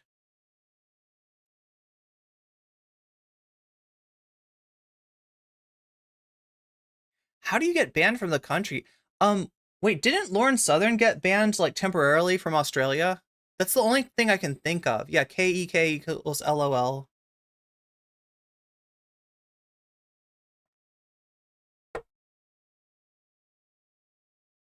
Oh, Cigar moderated the Jink Uger debate. Imagine a debate between Vosh and What If Alt Hiss, but wait, I thought they did. I thought they did debate. Am I wrong? Oh, that's right. Hosting used to be on a thing on Twitch. Yeah, this is another thing, right? Hosting meant that if people stopped by your stream, even if you're not online, then they would see, like, if I hosted, I don't know, Adrian, right? Then when they came to my channel, they would see Adrian's video playing, and it would be like a way for me to suggest, hey, I'm not online right now, but check out Adrian's stream, right? It would be, yeah, that's what hosting was, but I guess they got rid of it. I thought it was yesterday or Wednesday. How do I get banned from Canada? Because it was so peaceful up here, but now there are freaking communist invading radicals. Welcome in, communist invading radicals. Glad to have you. Cap comes from Korean. Oh, okay. So you're talking about StarCraft 2. Yeah, like in Korea, in Korean StarCraft culture, people would say like kek. Wait, I thought it was supposed to be the Zerg. I thought it was supposed to be the Zerg. Like, I always thought it was that was the sound that the Zerg makes. Hate rate is why I stopped my regular streaming thing. Yeah, it was rough in 2011. It was 2021 was when I remembered it, and it was it, like I said, like, we didn't get hit with the first wave of them, but then I started to get them, and they wouldn't stop, and they were extremely personal. Like, it wasn't just somebody out there that was like, haha, fuck this, you know, random streamer. It was somebody that hated, that had a real bone to pick with me, right? And we never, like I said, I got my list of suspects. I got some pretty good ideas of who was involved in that. In fact, I think I can name some people who were involved, but I don't say the names just because I don't know who was aware that they were hanging out with the person doing this, but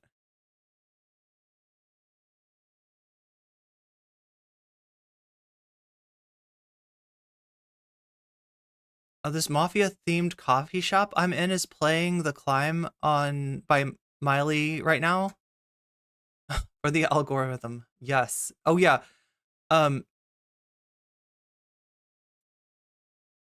Just challenge them to a boxing match. God damn. I don't think that worked for. I feel like I did challenge somebody who might have been involved in that to a boxing match. Some of you know who I'm talking about too, but she was too much of a coward to actually accept that challenge, and she didn't even accept the cream pie. I said, okay, if you don't want to do kickboxing, we can do a cream pie fight, and she was not game for that either.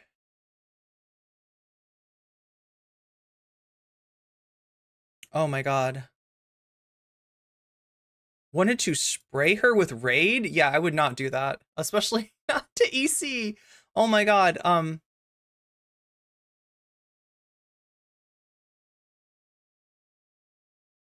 Hosting's not a thing anymore. That's true, or else ellipsis. Yeah, Twitch has really changed. I would say gone downhill. At least the political, like, I could be wrong. Chat, if anybody wants to disagree with me, like, because maybe I just am not hanging out in the right circles. Maybe there is like a new Twitch poll and it's less toxic and they're great and they're awesome and I should go hang out with them. Please tell me that in chat if that's true. But I have just noticed that the channels that I know about that do politics on Twitch are getting a lot less views, including my own, than they used to. When I first heard about raiding on Twitch, I thought it specifically meant attacking another streamer somehow. Yeah, that's the whole thing about it. It can, and it could either mean attacking a streamer or it could mean really helping a streamer out. It's like they're the two meanings of raid are like opposite from each other. The pandemic made some people act bizarre. I think so too. COVID 100% broke people's brains quite. Yeah, sometimes a cream pie can really make things better. Yeah, I know. I mean, I don't want to hurt anybody. I don't want to fight anybody that doesn't want to fight back. But this was somebody that was literally like making weird threats against another stream, like a trans streamer on Twitter, and I was just like, are you feeling froggy? You need to fight somebody. You want to like fight somebody who wants to fight back. Come on. Left flank vets has grown a lot in the last year. Yeah, since Marcus started streaming on C-SPAN, started streaming C-SPAN. Oh, okay. C-SPAN. Who would have thought that that would be the popular thing? Anyway, chat. I have probably been edging you for. I just wanted. I don't know. I feel like I never talked to chat. Oh no, now I got to talk to Shorts. Wait, Family Guy harem? Can you add Subway Surfers so you can pay attention? That sounds like a good idea, T-Juice. But we might have already lost T-Juice. It might be a thing. I don't know. We need Subway Surfers. Wait, so am I getting from Shorts that you don't like when I talk to chat? Because I don't really know what Shorts likes. But I do know that I promised you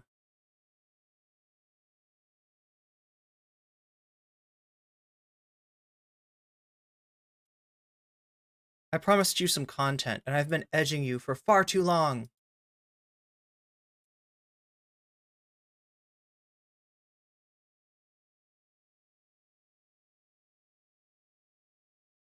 And we're gonna cover the furry story tomorrow. If you're interested in that, don't worry, I will get to it. But for today, we got some catching up to do with one Tyler Oliveras. Ready for this? My friend No, is a school teacher. that's the Joe Rogan video.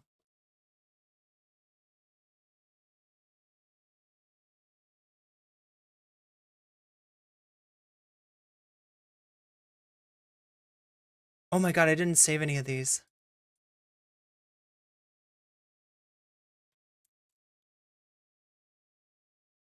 Maybe we'll start off with the Internet Anarchist today. Wait, there's an Internet Anarchist exposed video? What did Internet Anarchist do? I feel like I normally see Internet Anarchist exposing other people.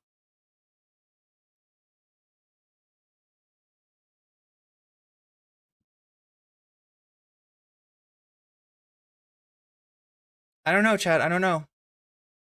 People like I see the comments sometimes. Oh, you're just exploiting these people. Tyler then went on to speculate on Mark's true intention.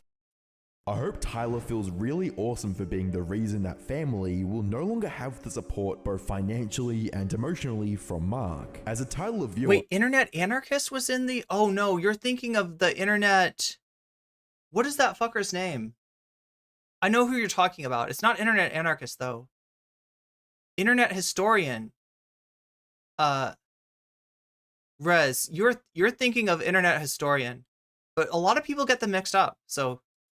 Even I can see his ploy to create drama. I came across this guy's content a year ago and was amazed at how slimy it seemed with— these are his own chatters, just for some perspective. This is what his own comment section looks like.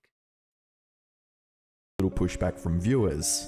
Tyler Oliveira's unique approach to investigative content has earned him over 5 million subscribers, millions of views per upload, and a career many could I feel like he's over 6 million now.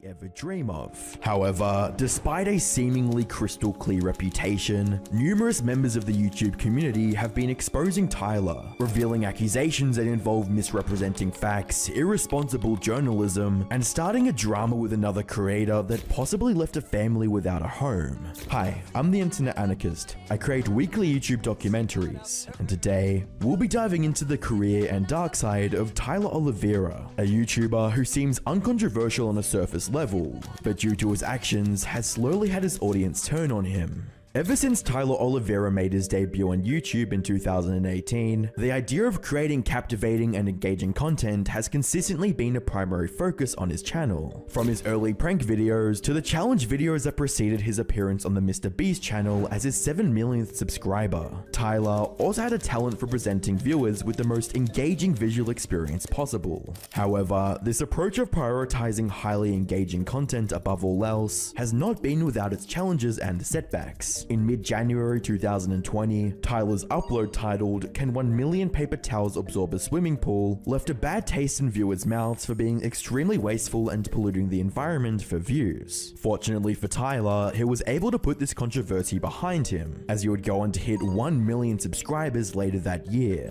For a while, Tyler stuck to his challenge-themed uploads, and it doubled his subscriber count year after year. To many, it seemed this format would always be the main staple of his channel, but little did they know a chance encounter with a much larger YouTuber would change everything. On the 7th of February 2023, Tyler published a video titled "Brent Rivera Called the Cops on Me," which showcased a confrontation between the two creators at a horror-themed hotel. Brent Rivera's right there. Hey, go have fun with your 100 subscribers, man. We get that louder. You don't have a directional mic on that camera? Hey, we're filming our thing. You film yours. Okay? Yeah. Let's not be. Okay, that's reasonable. Let's not be disrespectful, okay? Well, you guys are shit talking the iPhone though. I don't appreciate the disrespect. What disrespect? I literally walked out of my hotel. Wait, whose accent or oh, you're talking about the internet anarchist. Yeah, where anybody know where the internet anarchist is from? And nearly had a heart attack. The video would spark a viral drama between the two creators that spawned various heated response videos from both parties. Ultimately, Tyler would come out as the victor. However, bragging rights weren't the only thing he gained from the dispute. From then on, Tyler saw he could try out new ways to make his videos engaging without always doing the Mr. Beast style challenges. However, the stories Tyler was about to cover had drastically raised stakes and even higher consequences if he didn't handle them correctly. By the end of February 2023, Tyler began his pivot away from challenge videos and focused more on investigation-style content that showed him traveling to various peculiar locations around or outside America. From the chemically polluted areas around East Palestine to the US-Mexico border, Tyler focused on featuring people and places with unique qualities in his signature style, and it worked out amazingly for him. This new format brought in more than double the viewership and subscriber growth of the previous challenge content. Tyler had found a new niche for himself on YouTube and was reaping the rewards from it, even going as far as to label himself as a quote YouTuber turned investigative journalist. However, Tyler's new journalistic approach to content creation would come with new requirements and obligations that he would have to strictly abide by, specifically proper due diligence and accurate representations of facts. For the most part, Tyler's uploads adhered to these qualities, but as time passed, things slowly drifted away from facts and leaned more towards provocative entertainment. There were two key uploads that showed this concerning shift in priorities, with the first being, "I investigated the underground city of mole people," which saw Tyler venture into the homeless encampments under Las Vegas. In the first minute of the video, he alleged that a charity called Holy Smoke that operated in the area had put out a hit on him. And that's me running for my life after learning a charity has ordered them to attack me on site. Shortly after, Tyler shared a text message between him and Holy Smoke that suggested they had malicious intent. "Hi Tyler, this is Paisley from Holy Smoke. I understand that you intend to go into the tunnels without us or another local organization. I just wanted to inform you that that is a very bad idea. Not only will you not get the truth, at best." I love that he's reading it in a voice, right? Like, oh, here, let me switch this over. Oh my god, thank you for the sub, Rez.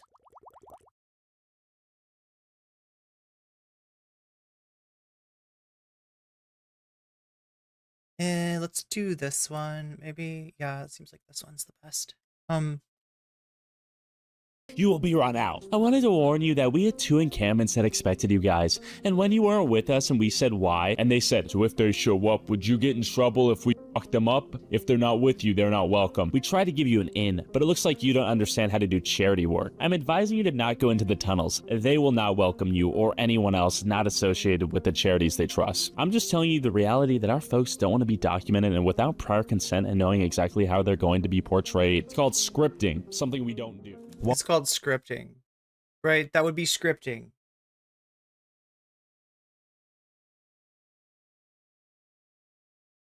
Is it resonate? Oh my god, it is. I was gonna call it okay, resonate. I think I think you're right. See, I'm terrible. I'm shit at pronouncing people's names. That's a thing. That's a theme. While these statements seem alarming, this was just Tyler's side of the story, and by the 11th of August 2023... Okay, so yeah, I mean, I guess so. I guess you could imagine that from his perspective, like, maybe it sounded like a threat, but it's like...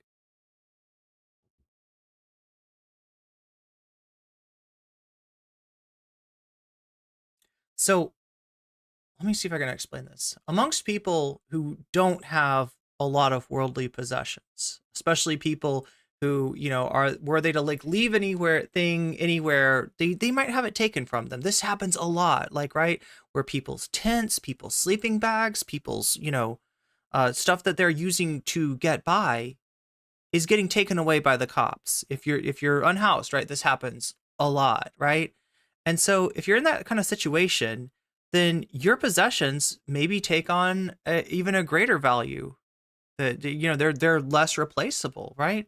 And you know, in a situation where people have found a place to live where they're not getting moved off every day, then there's probably a little bit of a territorial you know, sort of nature. If people, you know, make a claim and they want to keep that claim. If somebody comes in from the outside, I doubt they have any way of knowing, is this person a cop? Is this person like gonna fuck with me? Is this person gonna exploit me? If they've got a camera in your face, very good chance they're gonna exploit you, right? And he's got this organization, holy smoke, that sounds like they're willing to, that they've got a relationship with people down there, and they're willing to kind of like vouch for him, and they're willing to you know, sort of show him around in a way that's going to be like less threatening. And instead of taking them up on that, he's like, no, I want spontaneous. I want wild. I want, like, you know, he wants to show, like, the situation where he's like running away, where it looks like his life's in danger. That has got to be like the pinnacle of content for this kind of, you know, IRL. I don't know. It's not, is it IRL? Would you call it like IRL content? Like, if it looks like the streamer's life is in danger, if it looks like the YouTube video YouTuber's life is in danger, like, that's drama right there. That's very exciting. That's very engaging, right? So, you know, he wants to put up something else that, you know, and then he realizes that he can play off their DMs, which it sounds like are just like, look, dude, if you want to do this, there's like a proper way of going about this so that people will know that you're safe. And then there is every other way that you could possibly do it, in which case it's going to be chaos. And he's like, yeah, chaos. Let's go for the chaos. Can we get the chaos? Can we have the chaos? I like the chaos. Could I please order the chaos? Could I order an extra large chaos meal? And that's what he wants. Shit, there's... First thing to bring up is when we met with them before everything fell apart, we informed him that, you know, we make sure everyone's respected. You know, we don't tolerate any language like mole people. He just felt free to go. That was literally on the freaking thumbnail and title. And title the video in such a way and make that thumbnail, that hideous thumbnail. He failed as... Yo, let's look back. Let's take a look at because his thumbnails say a lot. All right. Now, I don't always want to hold people to their thumbnails. I feel like thumbnails, you know, people don't really understand. A lot of people don't understand the function of a thumbnail, the purpose of a thumbnail. He just felt free to go ahead and title the video in such a way and make that thumbnail, that hideous thumbnail. Yeah, this is a theme. Welcome to Mole Town City Limits. And then he has an AI generated picture of unhoused person. I investigated the underground city of mole people. And he's got this look of disgust. Like, he's like, look at this shit. Look at this dirty filth that these ugly people live in. Oh my god. Like, he's dehumanizing the fuck out of people who are already dehumanized. He failed as a person because he chose to be hurtful and exploitive. After assuring us he understood. So wait, this was a channel. This Holy Smoke Vegas was actually a YouTube channel. That, like, because I feel like there is maybe a humane way to go about this if what you want to do is to bring attention to the ways that people are forced to live in these situations. There's a compassionate way of doing this. Definitely want to blur everybody's face. Definitely want to make sure that you're not, you know, giving away like locations that people might live, giving out any information that the cops might use to clear people out. It is actually funny though. They're in a golf cart with golf bags, and they've got, this is kind of weird. Like, I'm not sure what to make of this, honestly. The problem. That's where they chose to shoot their video, on a golf course while they're playing golf? With this church. I don't know, chat. I don't know anything about this channel. Maybe there's a reason for this. Then discussed Tyler's claims of an attempt on his life, which later proved to be unfounded. Oh, and also when he when he's running, so he's trying to portray it. Yeah, Chad Alpha says he wanted exploitation. Like, oh, it's so dangerous. He's so brave going down the tunnels, because not only was he running from a non-existent flood when there hadn't been any rain in weeks, but he was also running because he said that we put a hit on him. He said that Holy Smoke had ordered people to attack them, and that's not what happened. That's not at all what happened. Chat, I remember a particularly engaging video that I saw once, right? This was a video about the Paris catacombs. One in chat if you know what the Paris catacombs are. We're talking about Paris is a very old city, and many people have lived in Paris. Many people have died in Paris, right? And it was common practice at some point when people died for them to be, I don't know, like laid out in the catacombs. And, essentially there's piles of bones. There's piles of skulls. There's piles of bones. People, I think some parts, they even, sort of decorate with the bones. But like, yeah, there's a lot of people that lived and died in Paris. There's a lot of bones down there. It's a mysterious, creepy, scary place. It is mostly closed off to the public. I think there is a legal area in the Paris catacombs where tourists are, can go check it out. And then there's an illegal area that is not necessarily safe. Some parts can collapse.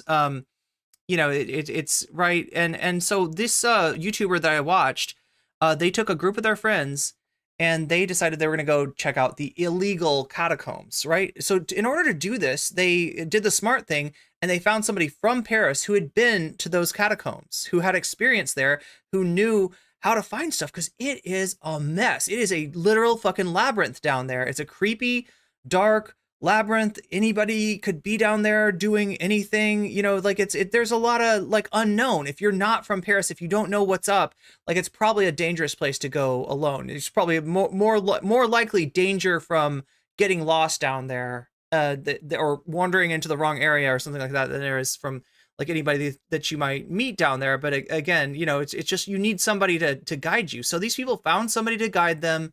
And this person was guiding them through the catacombs, and it was like, I think it must have been like a 2 or 3 hour long video. So it's a really long video.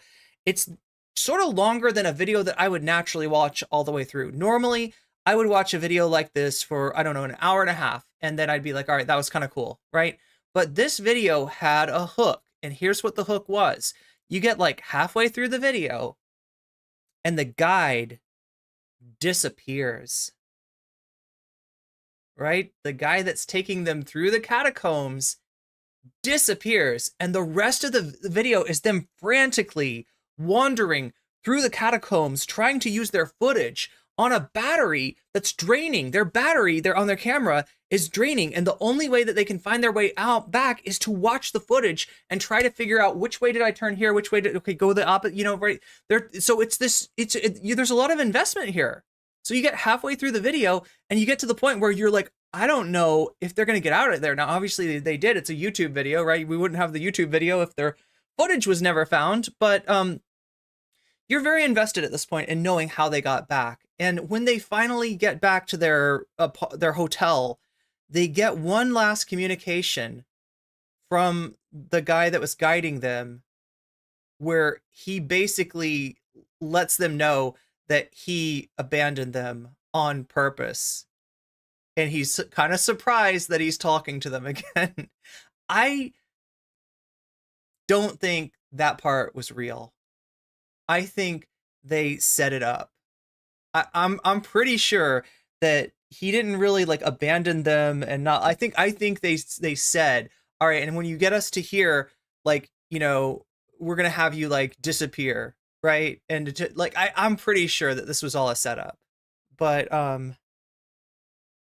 Why did he abandon? I think they wanted him to abandon it. I think it made good, compelling video, right? That's how you get that investment. You don't know if they're going to be, they're, or not. But I mean, these guys are kind of functioning in that capacity as like a guide, more along the lines to both maybe keep him safe, keep anybody that wants to go down there and document, what's going on down there safe, and to keep the people living down there safe. Like I said, they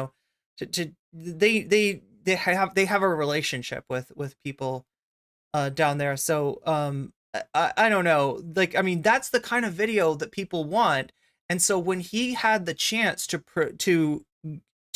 have a video where he's running from his life, even if it's, if it's all fake, and that's the thing, look at my thumbnail, right? Yeah, I mean, like, it's not all fake, all right, but a lot of what this guy does is fake, and I have every reason to believe, from the sounds of it, that he is faking this situation. Not that he had any deal with them, or they made any sort of agreement, to help him build this drama, but probably because he just saw the opportunity. Like, oh no, I got this DM. Well, let me portray this as threatening.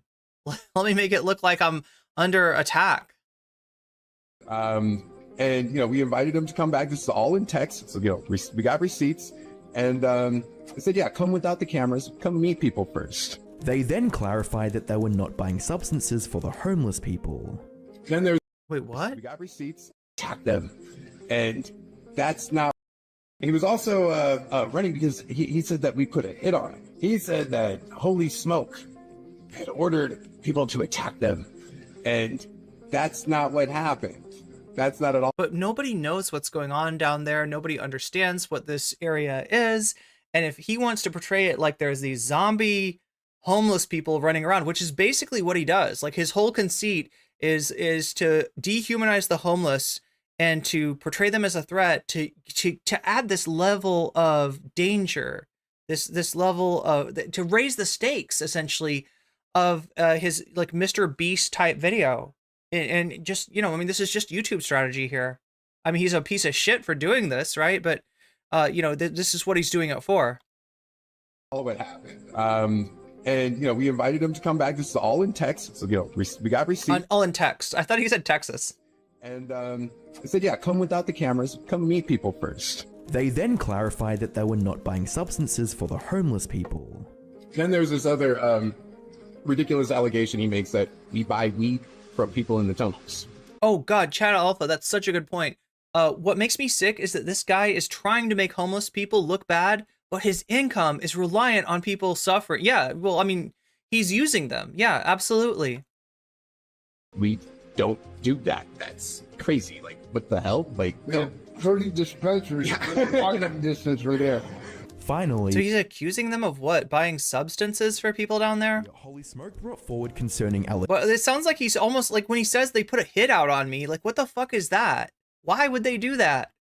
Allegations about the supposed homeless expert that he brought along to explore the tunnels. And as it turns out, we've been informed by people reaching out to us to educate us on Kevin and his background.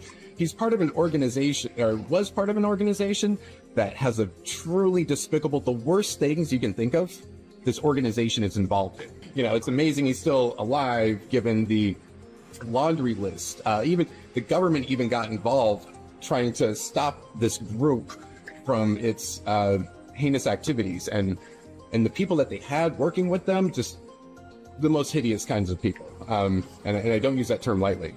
It seems Tyler had one negative interaction with a charity that helps homeless people and decided to spin the narrative that they were violent in order to make his video more dramatic. Unfortunately, it also kind of protects him in case, that, like, it sounds like they went public with this. Like, the real story here is that he's a scumbag.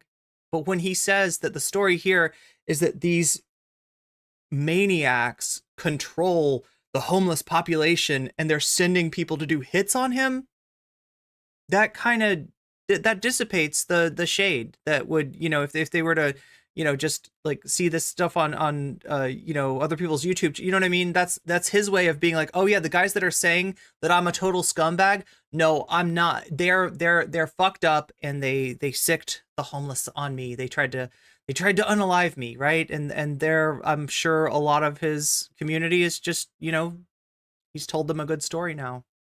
They have no reason to disbelieve it.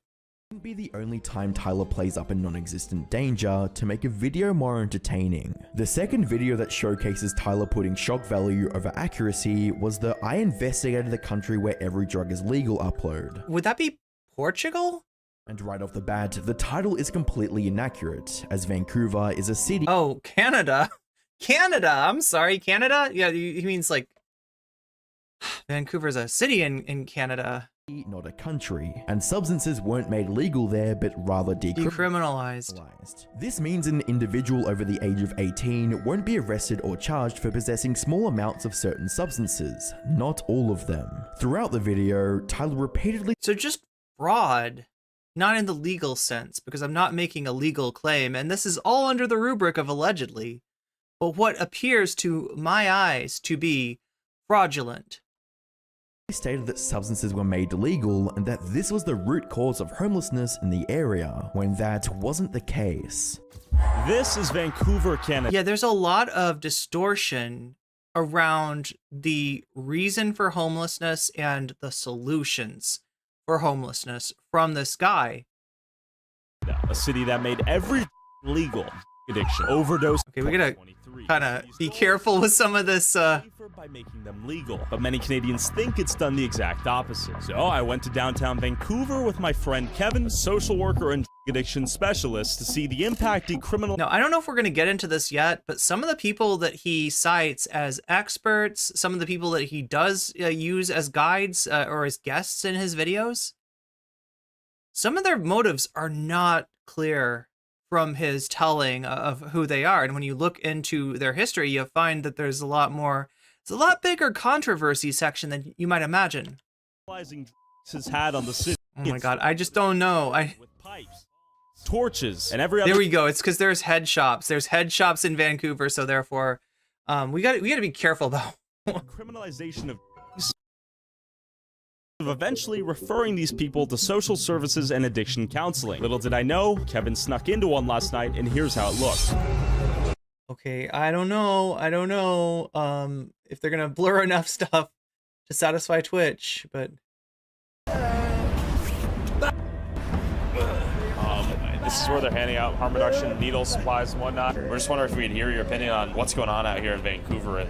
This very second is not a great time. Okay, got it. No, it's just I've got somebody who's just OD'd outside. Okay. So wait, he's saying this, yeah, he's talking about the situation that he's dealing with, and he's telling them essentially, like, I don't really have time to deal with questions from a journalist, a YouTube journalist, right? Like, I got shit I gotta take care of. I got a job here, I got duties. It sounds like maybe even like under a volunteer capacity that he's doing them. That's an overdose. Okay.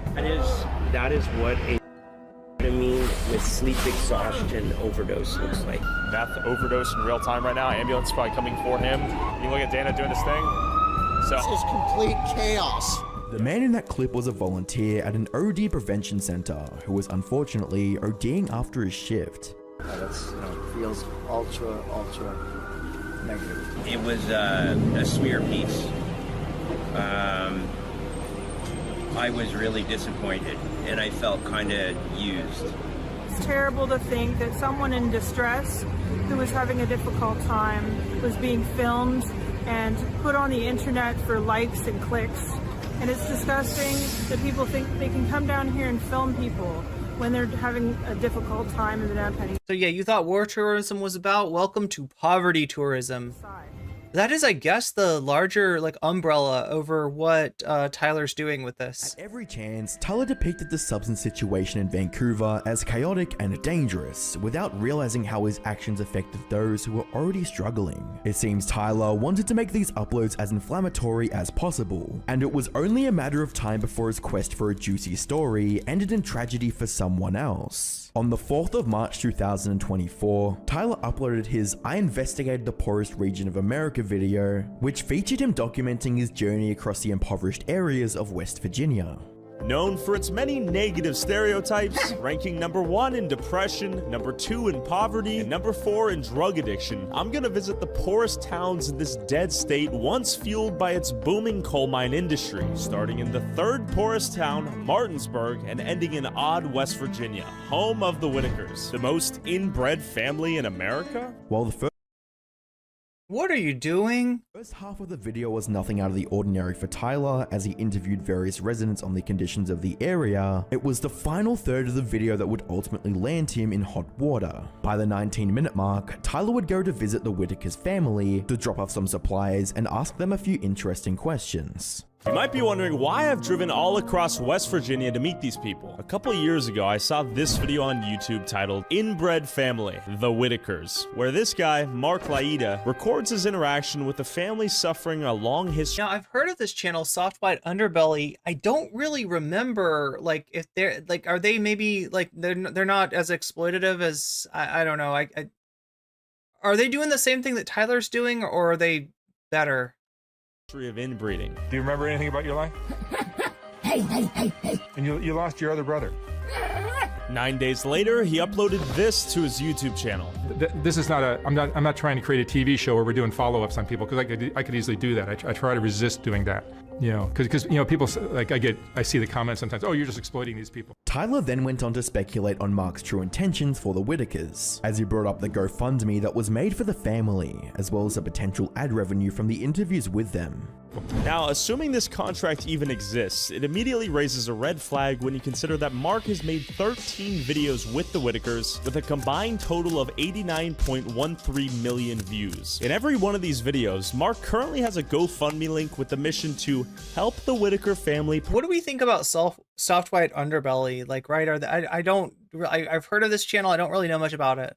Purchase a new home, with $55,692 raised thus far, in addition to a previous 2022 GoFundMe that generated $12,000 for a new house. And for those preferring other ways to donate, you can also PayPal or Cash App Mark Laida directly, with a minimum of $77K raised directly for the house, in addition to however much was sent to Mark directly via Cash App and PayPal, and however much money generated from, let's say, just the first video he made with the Whitakers, an extremely conservative estimate of $82,000, assuming a $2 RPM. We have a minimum of $159,000 in the home fund here. And there just so happens to be a house for sale right now in Odd, West Virginia, where they live, currently listed for $139,000. So why don't they have a new house? Although the questions Tyler asked were responsible, the way he was framing it seemed as if he was trying to paint a negative portrait of Mark as someone who was potentially taking advantage of the Whitakers. Two key examples of this are Tyler's line of questioning for Betty Whitaker, the matriarch of the family. What else? How's the house coming along?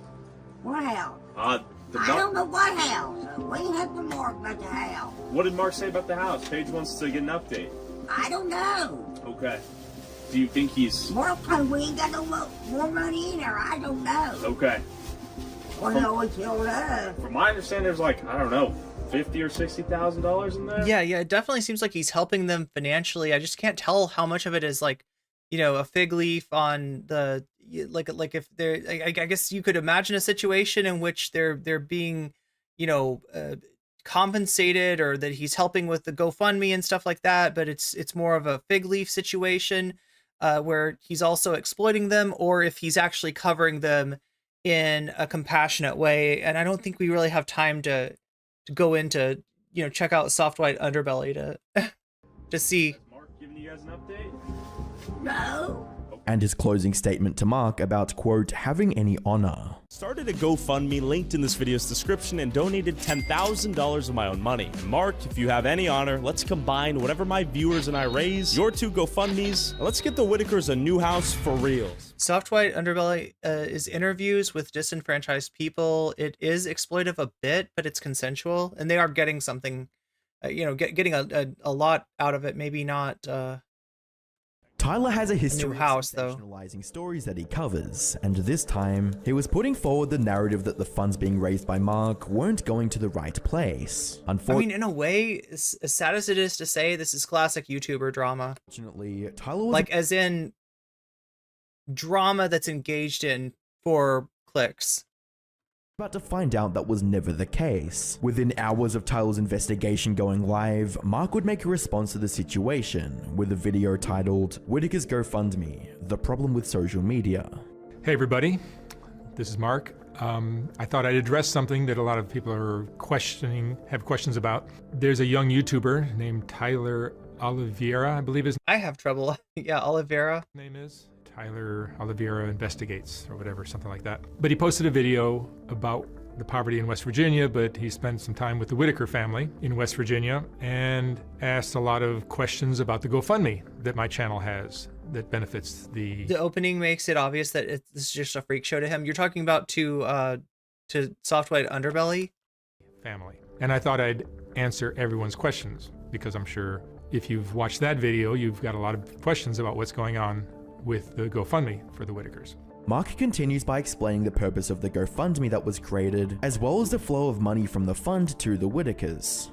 This GoFundMe that I've had for years, since I've been interviewing the family, has generated a lot of money for the family.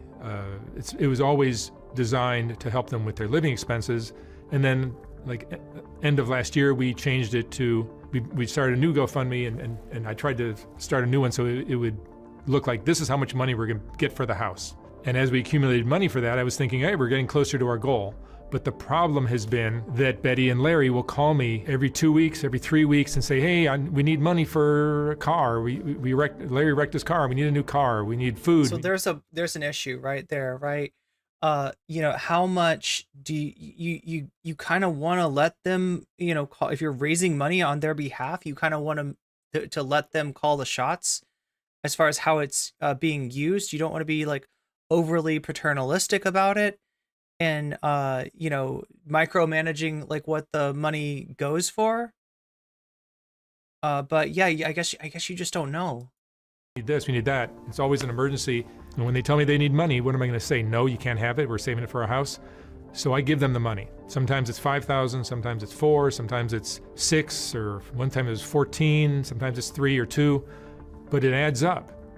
Every few weeks, I'm getting another phone call. We need more money. We need more money. We need more money. To fully get his point across, Mark shared transaction receipts that revealed he'd sent over $100,000 to Betty from the GoFundMe. Mark was also the one covering the taxes on the funds that were raised so that the Whitakers didn't have any troubles with the IRS. As a consequence of the Whitakers' frequent withdrawals, the money in the GoFundMe was never enough to purchase a home, and when the funds were depleted, Mark helped them out of his own pocket. Circling back to his original point, Mark lamented the scandalous nature of Tyler's video, while explaining why he never gave the contact information of the Whitakers. There are people. Does he always have the stink face? It seems like that's a common theme. Him like doing it's almost like he's doing the soy thing, the soy jack thing, right? Pointing at something and he's got the stink face on. That makes you like, it's just inherently dehumanizing, right? When you're pointing to a person and there's going to be a person because it's a thumbnail. I don't know if you know this, but like, you know, the key elements to a thumbnail are faces, words, and you know, I don't know, you know, composition, like graphical composition, right? It's social media that create these like scandals. It's very hard to do a thumbnail without a face, and even with Tyler's face, right? It's like, you know, you want to put a face on you know what he's pointing at, right? And when they do that, from what I can tell, it looks like they're doing this with AI, and they're doing this in an unbelievably dehumanizing way. Stories. They're not factual. They're misinformation. They're making up facts to create a scandal. He didn't ask. You couldn't find the stream. Interesting. See if you could give them my contact info, but I don't want to give out the contact info of everybody I interview. See, it's funny because YouTube is encouraging people to stream, to kind of dual stream, to stream on shorts and stream on regular at the same time.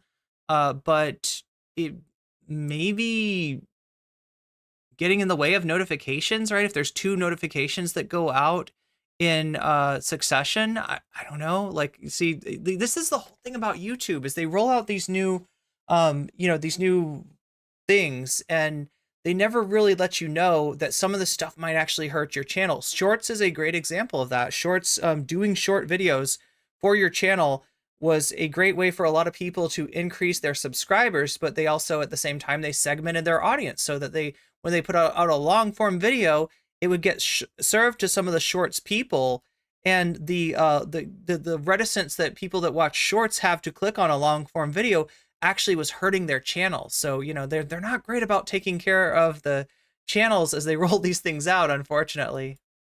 How many requests for the Whitaker contact info did we get back then? So many. It would have ruined their life if all the people got their so we have to figure out a way to keep everybody from going to interesting to becoming like a problem for them. So I made up excuses why I'm not going to give out the contact information. The situation would sadly leave Mark with no other option than to discontinue the GoFundMe for the Whitakers and stop all his future productions with them.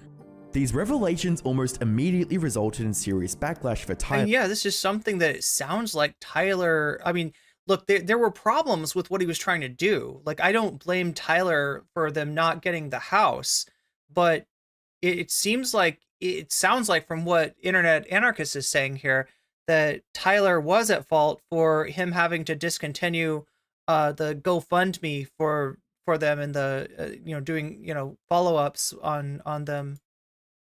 The formerly sweet and positive comment section turned sour, with angry viewers who were now aware of his subtle manipulation. Okay, chat, I'm gonna try to do this really quick. Betty doesn't have the intent really quick to explain how much money Mark has already given them. If anyone's exploiting the family, it's you. Bro, yo, a relationship that will never be rebuilt. As well as, Mark has done so much more than raise money for them. Okay, I'll be right back. To get haircuts, NCC did nothing wrong except for pee. So thank you very much for trying to tarnish Mark's name. Now those poor people have lost the one person that really cares for them. You happy now? With such overwhelming negativity, Tyler would try to save face by uploading his response to the situation, in which he took zero accountability for the damage he caused. Update on the Whitakers and Mark Laida. One day ago, I uploaded a video about West Virginia. I go to the Whitakers' house, drop off some groceries, and I ask Mark, what's going on with the GoFundMe? Where's the money? I did not accuse him of doing anything. I did not call him names.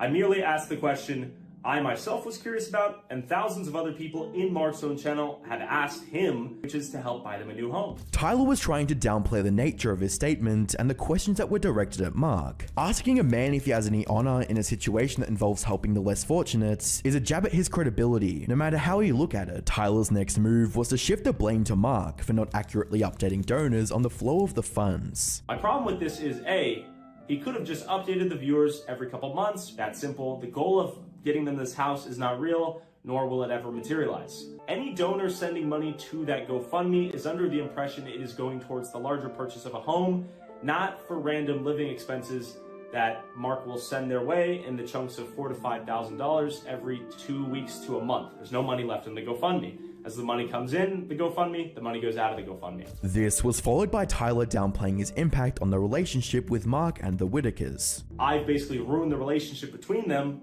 when in reality, that's between them. One person with a platform asked the question of what's going on with a public GoFundMe with public funds donated to the GoFundMe by strangers who care about these people, because it calls into question what? Didn't accuse him of being a scammer, didn't call him any names. I merely asked what was going on here. Mark's frustration is that I didn't email him personally, which I asked him open-endedly on the video. And wait, one more thing I gotta grab. As you'd expect, this response didn't go over well with viewers, as even more criticism and negativity was piled onto Tyler's platform. This outcome would eventually force Tyler to take down his response to mitigate the backlash. However, the damage was already done, with Mark pulling his support from the Whitakers due to the drama. But just when the situation seemed to have hit rock bottom, it took an even more shocking turn. On the 25th of March 2024, Mark would upload a video titled "The Death of Larry Whitaker." This video would shift the narrative for both Tyler and Mark and shine a very negative light on the Whitaker family. It all started when Mark began receiving phone calls from a member of the family claiming the death of Larry. Mark, I'm sorry. I don't know anything about this.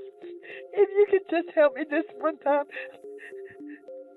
I don't know what to do anymore. I'm just asking you, can you send me $150?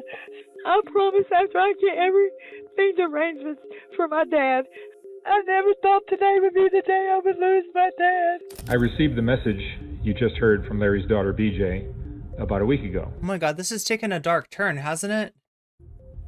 BJ has been asking me for money to help pay for her father's funeral, obituary, And yesterday she texted me to ask for money for clothes for Betty, Lorraine, Ray, and Timmy to wear to Larry's funeral. After hearing this, Mark would fly across the country to find out the truth regarding these claims and verify them for himself.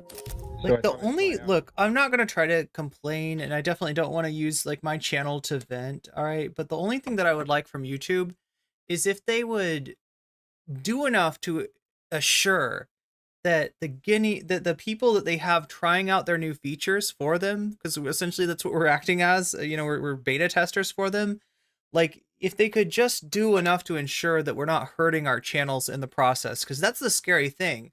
Like new features are cool. I want to try them out. I'm totally game for that. But like with the way that they rolled out shorts, I just feel like you gotta do something to you know. And I actually know why it's such a problem, right? There's been a whole struggle with shorts in terms of when it first started, your shorts views wouldn't affect your like long format views, in that it was you know, essentially people would find you on shorts and they would watch the short video, but it wouldn't like increase their likelihood of getting your other videos as well, right? I mean, they could subscribe and that might do it, but like, right. So there wasn't a lot in it for people to do shorts, right? It wasn't a good deal.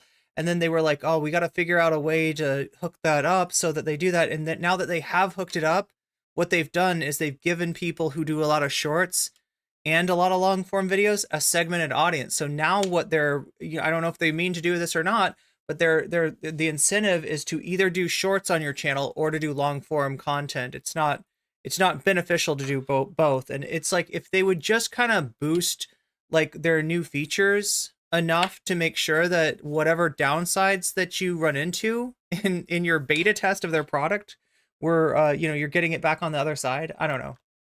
To West Virginia to go to Larry's funeral, which is today. No one knows we're coming. And I spoke to Betty about Larry's death, and she confirmed what BJ had told me, that Larry had passed away. So something still seems off, and I'm going to surprise everyone and see what I can find out. Oh no! Arriving at the Whitaker residence, they were surprised to see Mark, and a member of the family was even more surprised to hear the claims of Larry's apparent death. So I'm here to go to Larry's funeral. Larry's funeral? Larry's funeral is today. Larry did, huh? That's what BJ told me. Hey, what BJ tell you? BJ told me his funeral's today at 3 o'clock. Larry didn't die. Well, that's BJ for you. What you wanted for? What's that? I said, you know what you want that I know what she wants the money for, but when she was telling me this, I'm across the country. I don't know what's going on. I feel bad that Larry passed away. And here's a daughter crying hysterically over losing her dad, so I felt bad. So I sent her some money to help with the funeral. I don't know. I don't have time to fly across the country every time somebody makes a claim. So I trusted her. And I was trying to call you, but you never answered the phone. The rest of the video was spent confronting the family for trying to extort money out of Mark, also revealing that a lot of the money donated was being spent on substances. Following the video's release, Tyler would make a— Oh my God, this is such a bad situation. You can see how this is working, right? That you know, because of Tyler trying to create drama out of maybe like him, I don't know, what was Tyler trying to insinuate, that he's misappropriating funds, that or something, he's taken their GoFundMe money, that they can't get a house because of Mark. And then Mark's got to show that it's not him doing it, and in doing that, he's got to show, you know, he's got to show some stuff that you wouldn't really want to put on. Yeah, this is a bad situation. Statement on his community tab, stating, "I've refunded the GoFundMe donations you guys have donated." It is a no-win situation. Yeah, Dusty Den, I think you're right. I think that's what we got here. We got a no-win situation. Whitakers. It has come to light that the $150K in Mark's GoFundMe donations has gone towards funding BJ's son's addiction. I offered to buy the family a home, but they didn't want to move. I paid the down payments for 2 separate modular homes, but both companies backed out of the deal. I do not want your money to go towards crack or meth. At a certain point, there is such thing as— well, it looks like they— Upon watching Mark's video where BJ lies about the death of her father to get more money to buy drugs drugs. It is then revealed that several family members are in on the lie, leading both myself and Mark to realize we're being lied to the entire time. In conclusion, I've instead decided to donate the initial $10,000 I pledged to the Whitakers towards an organization called Coalfield Development. They've been working for the last 13 years to rebuild West Virginia's economy from the ground up by creating jobs, paying people to get education/training, and diversifying their local economies to create long-term job opportunities. Whilst Tyler seems to have made the right move here, his apology to Mark is long overdue, and it still seems that the damage was done and Tyler showed his true colors. If he makes a mistake and the public opinion is rightfully against him, Tyler would rather redirect blame and ignore his wrongdoing than confront it openly to preserve his image. Journalism requires a very high degree of fact-checking and credibility, two things that Tyler seems to be struggling with. Prioritizing shocking thumbnails and stories might get him more views, but it won't give said viewers an accurate picture of what's actually going on. For example, Tyler's video on the substance problem in Vancouver contains various mistakes and Yeah, so like I said before, there's two main themes that I'm seeing in Tyler's thumbnails. The first one is racism, right? The first one is a threatening situation that he's presenting involving, people of color. And then there's the second one, right? Where you're showing a person, on, ostensibly on substances, like, right, an unhoused person on an unknown substance. And that, like, I mean, this is his lane. Conceptions on decriminalization that only serve to give members of his audience the wrong impression and further stigmatize those who do find themselves in such an unfortunate situation. Then there's the matter of why does he use those gross AI pictures instead of just using his own pictures? I mean, look, there's perverse incentives, like all over content creation, no less on YouTube, and some people just kind of go with the flow. Some people just kind of go, like, as much as like the users, like, because I always try to point this out to people when people talk about the algorithm. You are the algorithm. Like, for me, you are the algorithm. Your behavior, what you click on, what you don't click on, what you watch for a long time, what you skip off of, what you hit the like button on, and what you don't hit the like button on, right? That sort of dictates, like, the rise and fall of my content. So, like, that's true too. But at the same time, like, the so in some ways, right, it's you also got to blame, like, the viewers of his videos for that. But you've also got, like, look, I can, like, let's say that there's a certain story that's really salacious, right, that involves a train wreck of a person. And there are people making videos all over the place. People that maybe used to be, large content creators or large streamers that have kind of fallen off. And now they found this formula. People really want to know about this salacious story, right? Do I keep following it? Do I make like half of my content about this story? Or do I give you what I think is enough of the story for you to make up your own mind about the content creators involved? And then, move on to other things, right? You can tell where the incentive is for me there, but I will tell you that I am the exception, not the rule, in terms of moving on to something of more substance, like what we're talking about today, which is, in a roundabout way, homelessness in the United States. And in this case, how YouTube content sort of interfaces with it and tries to exploit it, right? I mean, there's maybe more clickable, lucrative things that I could be covering, but I'm not covering those because I've made a conscious decision that that's just not what I want to do. It hurts me, and I don't think it's particularly productive to go through, some kind of every little detail of some minutia of a train wreck situation. Even though it might be more beneficial. So he is doing what, unfortunately, most YouTubers will do, is just follow the clicks, right? I mean, when this becomes a business, that's what people do. People act like it's a business. People treat it like a business. And people, they pare down what their incentives are. They pare down what their motivation is, and stuff like, it seems like obvious, like human decency, right, maybe gets put along the wayside. It's more pronounced right, in this situation right here with Tyler than it is in any situation that I've, experienced. I definitely wouldn't compare, Tyler's,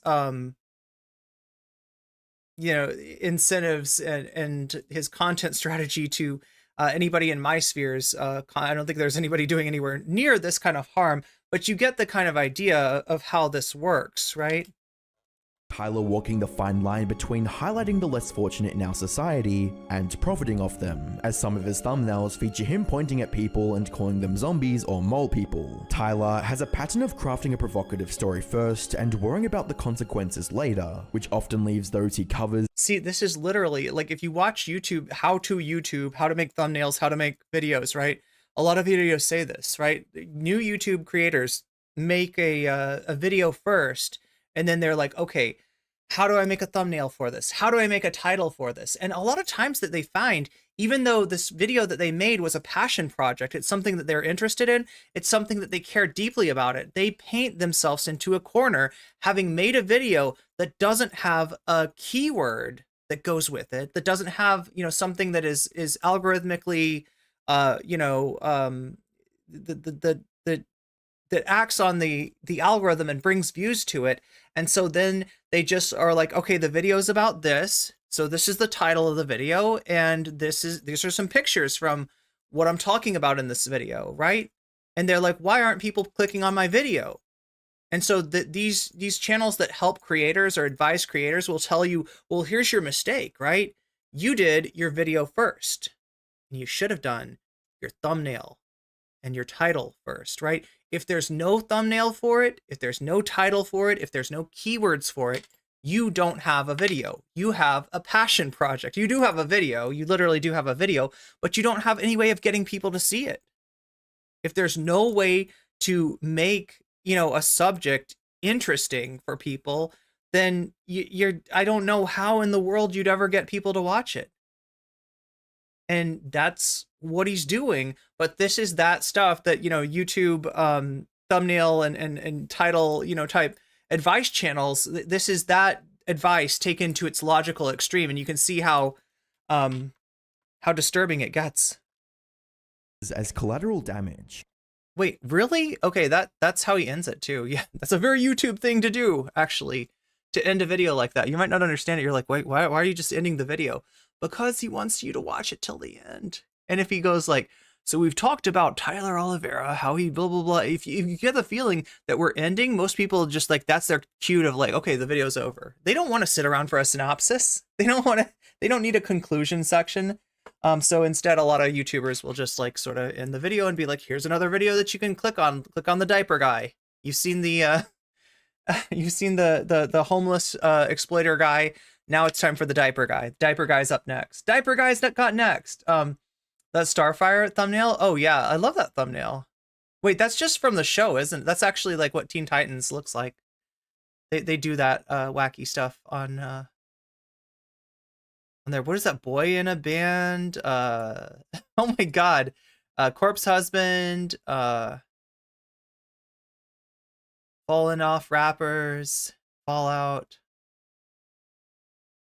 Yeah, you can tell the algorithm is strong with the Internet Anarchist. He's doing pretty well for himself. So yeah, we got more to watch than this. I feel like it's about time for the main feature, and the main feature is from Boy Boy.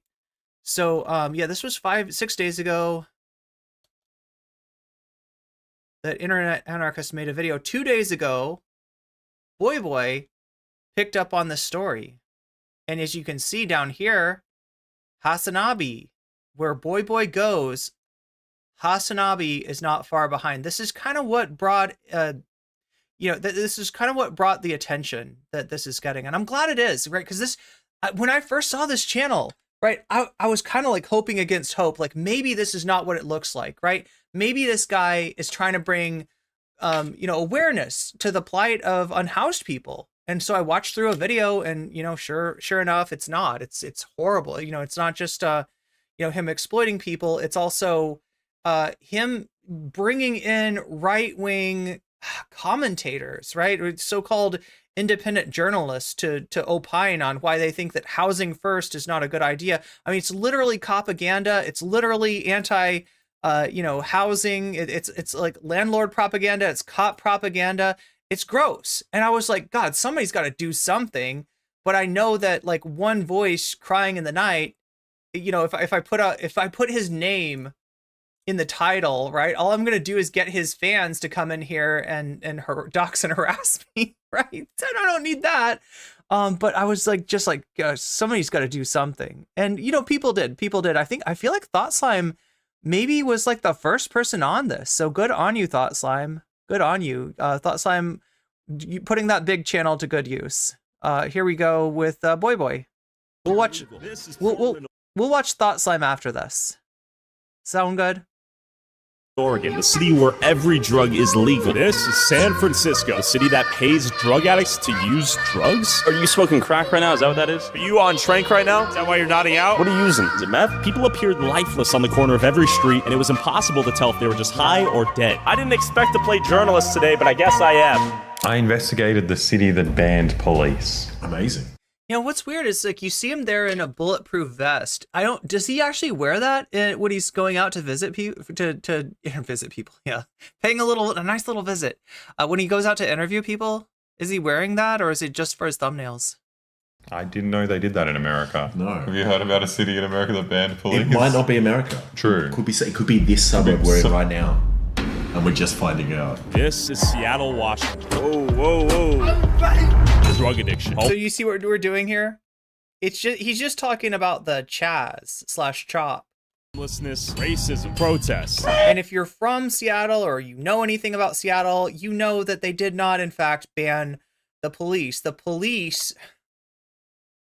used up their chemical weapons that they were using to suppress protests during the George Floyd uprising. They literally just like, they used up their resources. They ran out of that stuff, and they set up this situation where they had antagonized the protesters and the people so much that they almost had to pull out of the precinct.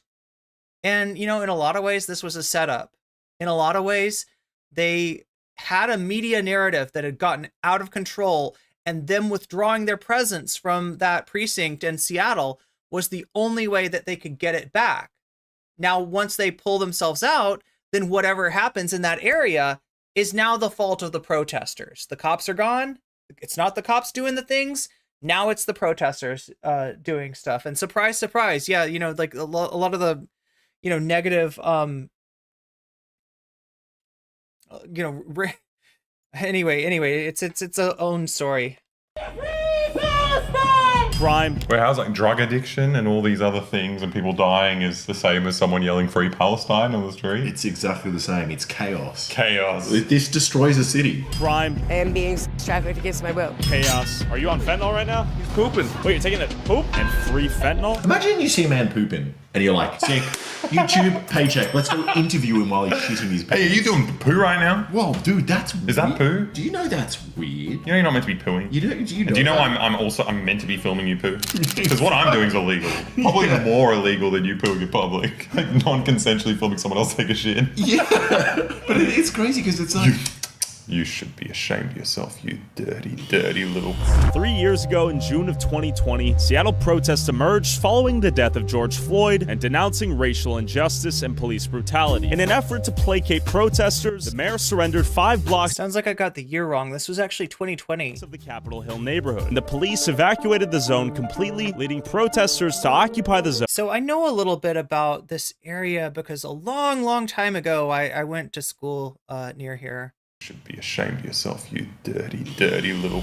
3 years ago in June of 2020, Seattle protests emerged... Let me see if I can... ...the death of George Floyd and denouncing racial injustice and police brutality. In an effort to placate protesters, the mayor surrendered 5 blocks of the Capitol. Okay, there we go. That is a neighborhood in Seattle. It is, I guess you would say, just west of downtown. It is... So you see, you can see a park there. You can see a baseball diamond. You can see a fountain in the green area. and then you see what 4 blocks of buildings to the I guess that's the south, and then 2 blocks of buildings to the west, right? So sorry, to the east. Just to the west of the park that you're seeing, right? The green area on top, right? There is a community college there with a gym and a you know, and then you've got you know, like it's a pretty central street to the area that is directly to the west of the area that is circled. But yeah, you've got like, you know, apartment buildings, you've got restaurants, you've got a lot of stores. You know, it's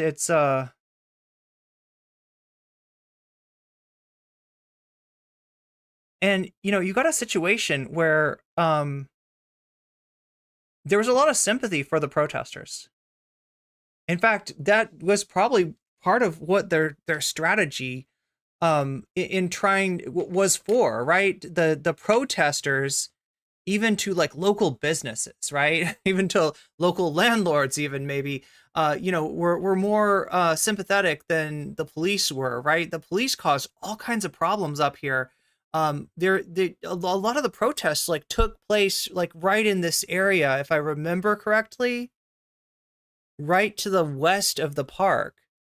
And yeah, they literally ran out of tear gas. They literally used up their quote unquote non-lethal weapons that they were using to try to get people to go home, to try to, you know, set curfews, to try to just, you know, crush the protests, right? Because these are protests against cops, against funding for cops. And obviously the police do not like this, but in trying to suppress this, they ended up putting the public, including, you know, people who would have lived in this area, very much like on the side of the protesters. So when this started, there were businesses that were opening up and like serving people food, trying to take care of the community, trying to make sure that, you know, both in a like a social communitarian sense and in a material sense that things were all right. Because I'm sure, you know, the police withdrawing, you know, sort of makes people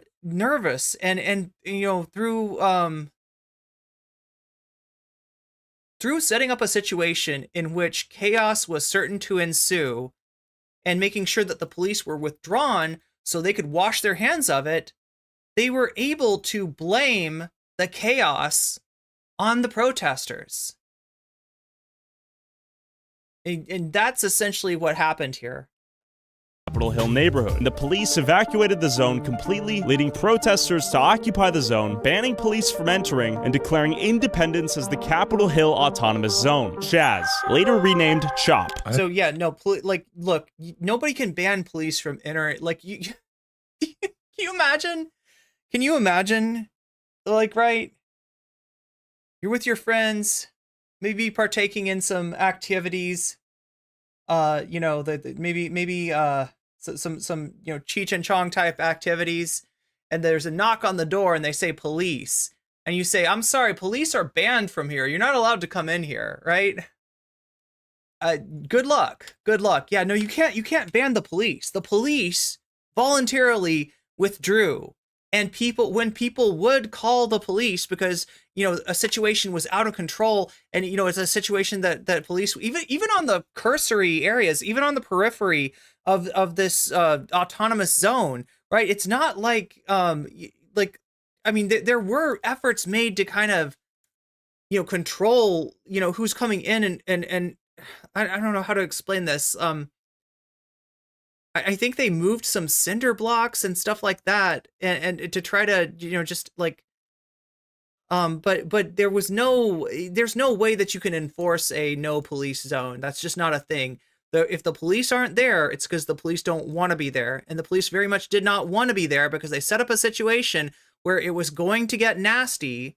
There's no way that like a fucking, you know, government is going to arise like immediately from police like evacuating the area and be able to come in and you know, keep things calm. There's no way that, like, you know, as much as like it purported it, so you know, people have this idea of an autonomous zone, of a self-governing you know, sort of area like that. It's just not enough time to make that happen. And yeah, it's not just police that they were worried about in terms of you know, were they to come in, but like, you know, there were like right-wing provocateurs, let's just say. There were certain right-wing groups that might be better known now for having orchestrated January 6th that were trying to go in there and cause trouble. So, you know, there was an effort made at some sort of a like a force to resist things like that, but largely there's not a lot that they could do.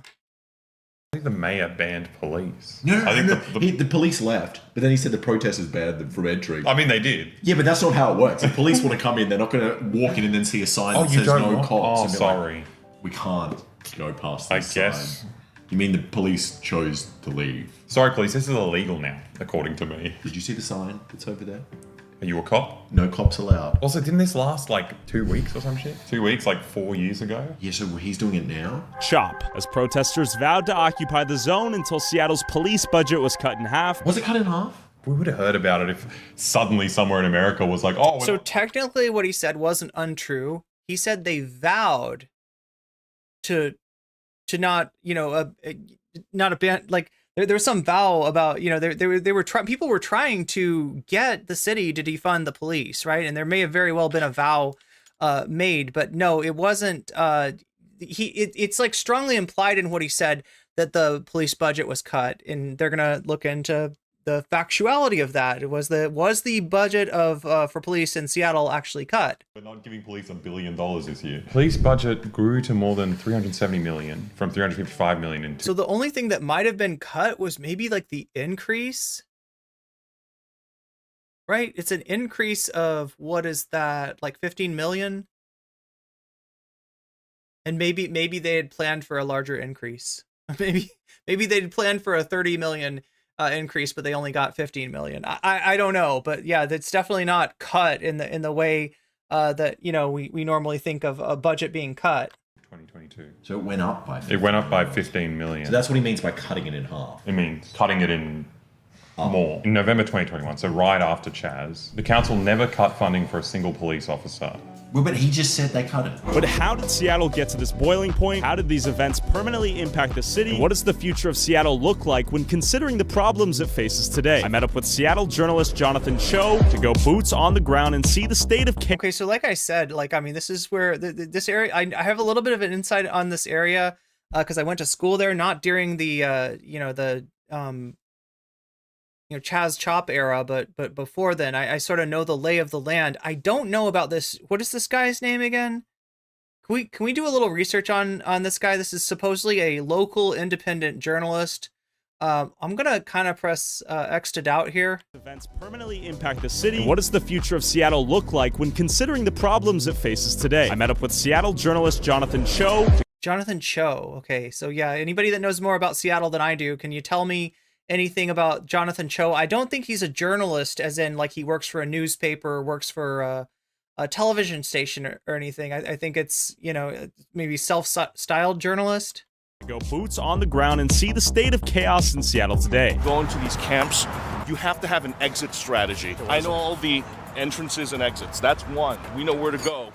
And just know that there are moving cars right now next to us going 80 miles an hour. As we stumbled upon a tent with a bucket full of what looked to be human feces, the stench was so bad, we began to wonder if someone had died inside. The stench was so bad. Let me see that shit. More. Film more. Let me see the flies. You see flies here in there? You think someone's dead in there? I don't know. It might be worth a wellness check. I don't know. There could be someone dead in there. He's trying to justify intruding into their... Is anyone in there? Hey guys. Yeah, he's trying to justify intruding into somebody's domicile, right? That's what. Oh, I don't know. Maybe we need a wellness check. Like he wants. You know, he's content brained. This guy's out here content brained. Welfare check. Can we do that? Is that how you do a welfare check? You Can we shout just- welfare? Welfare check! Can anyone do it? Because he's a journalist. He's not like a social worker. Like, can we just do that? Like, they charge you someone's house. Be like, welfare check! With a camera. That's the best way to get into anywhere. So I've noticed your house stinks. I've invited myself inside with a camera to investigate the smell. Yeah. Are you doing poos in here? I thought this would make you feel better. Is there anything we can do to help? Publishing your face to millions of people online so you'll never get a job because we saw you shitting in a bucket. Anything we can do to help? Well, drug addiction kept many of these people on the streets. We stumbled upon... My sister lived there for 15 years. I want to move out there. I love it. Yeah, Seattle was one of my favorite places to live, honestly. Like, I don't know. It's like, it's not great if you're unhoused, obviously, and this is a... Beast Natio. Super chatted $5. The stench was so bad, goes full Logan Paul content mode. Yo, yes, that's what we got here. That's what we got. We got Logan Paul. Logan Paul's a great comparison, right? Especially, if he's right about like somebody, there's every chance that somebody could have passed away in this giant fortress that led me to wonder if some of these people... But I get the feeling he doesn't care. I get the feeling that he's just using that possibility as an excuse to, to make content. That's all it is, right? Yeah, Seattle's a nice place, for real. It's like... actually preferred living on the streets. Hey there. How's it going? Is it too cold for you out here? Not in this blanket. Okay, fair. Do you need any help from anyone? And if so, how could someone help you? I don't need any more help. Okay. I got all the things I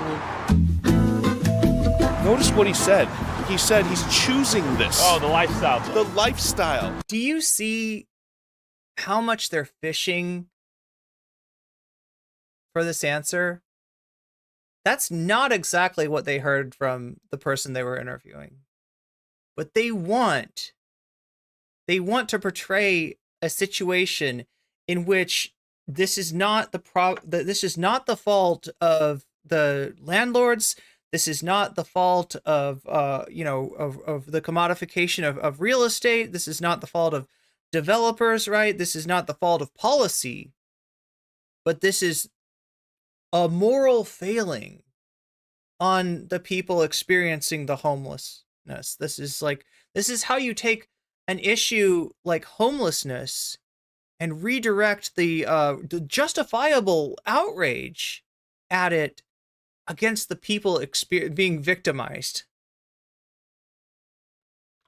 What? He said, these two men walk into your house with a camera and ask, do you need any help? You'd be like, I got all I need, please leave. And he's like, you see, that actually means this guy's chosen to be homeless. If he didn't want us to help him, you know that these two guys aren't here to help you. No, you can tell their agenda. The first result is for his name is Discovery. That's Discovery Institute. That sounds familiar.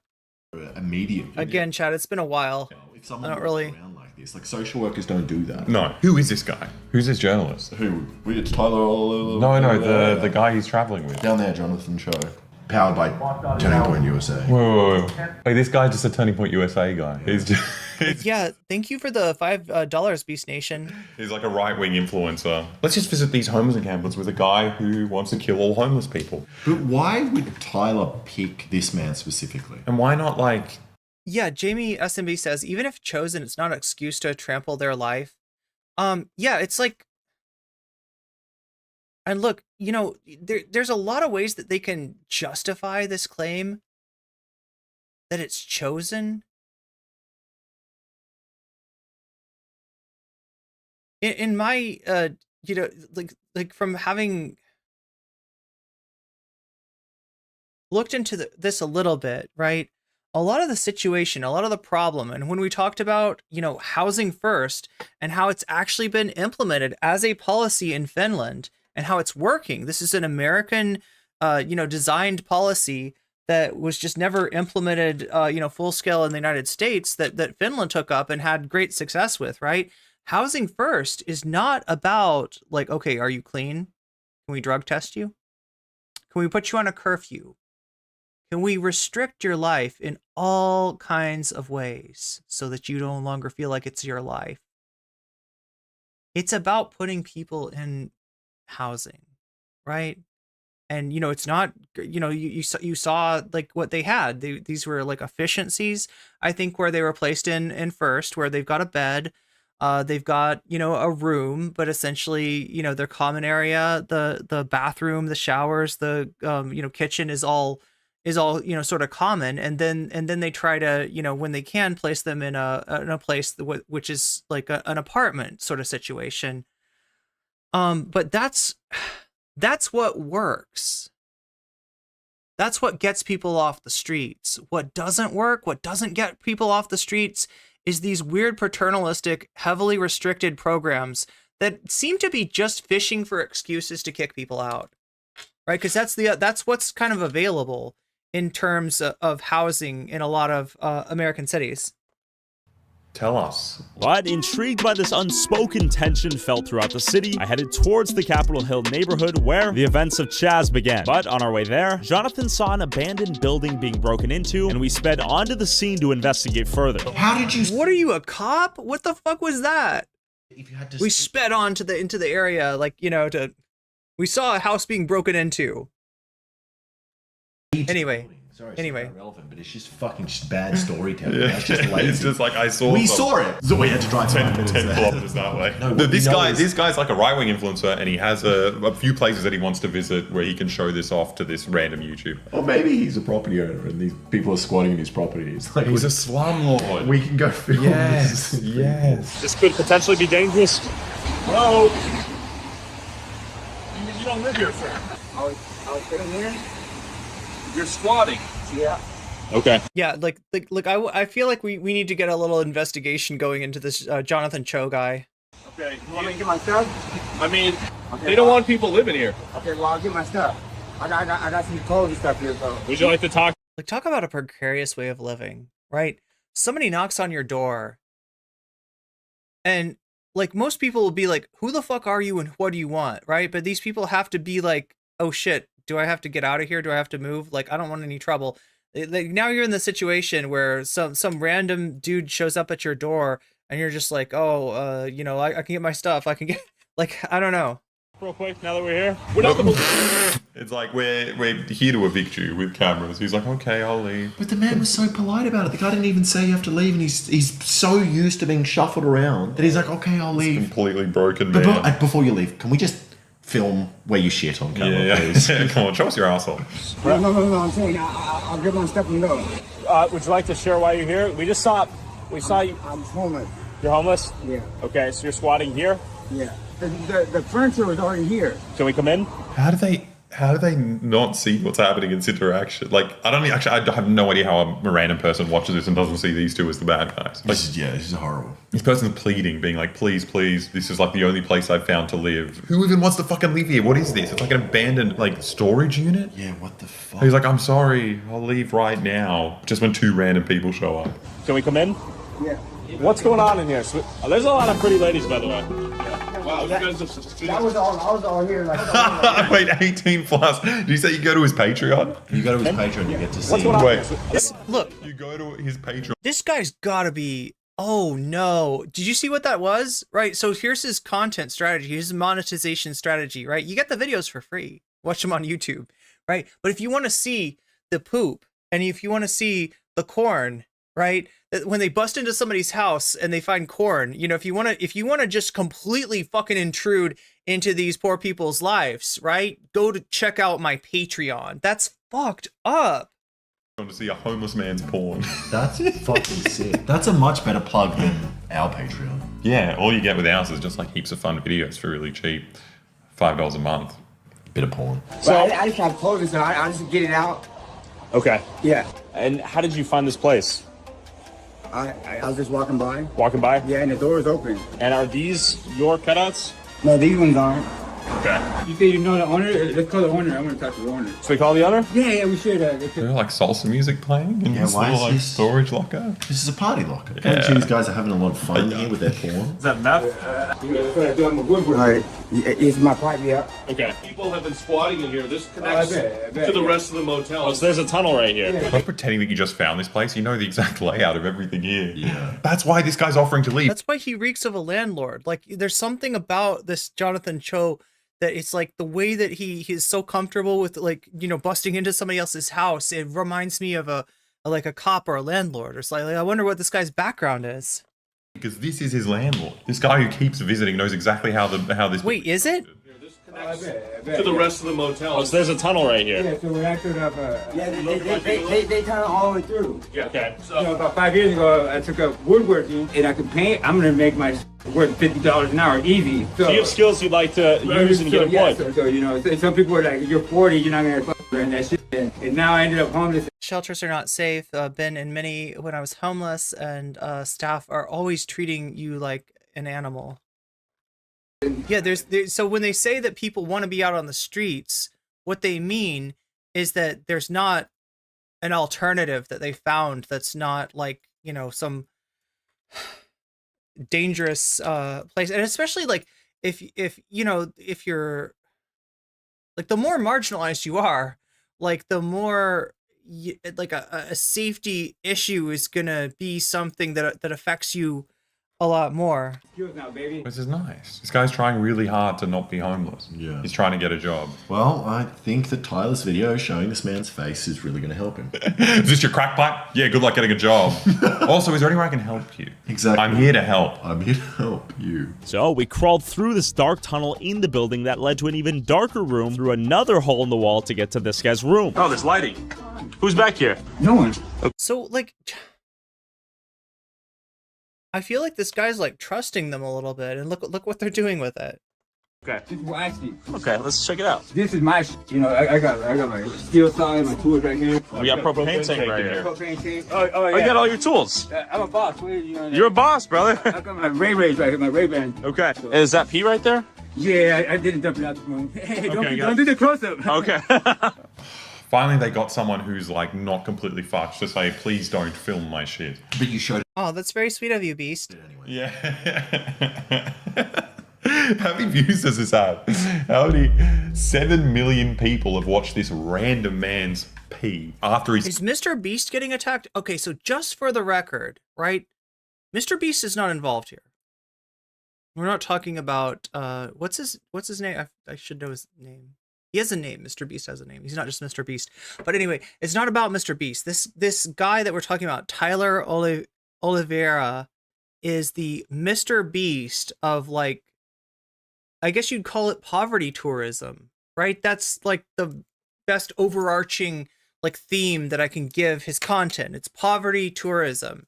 It is like gratifying something in people, you know, to see how I don't know, like, you know, no matter what kind of situation you're in, I guess, you know, you see the conditions that these people are living in, and a lot of people are, you know, it's gonna, I don't know what exactly motivates people to see this. Obviously there's a lot of like hate for, you know,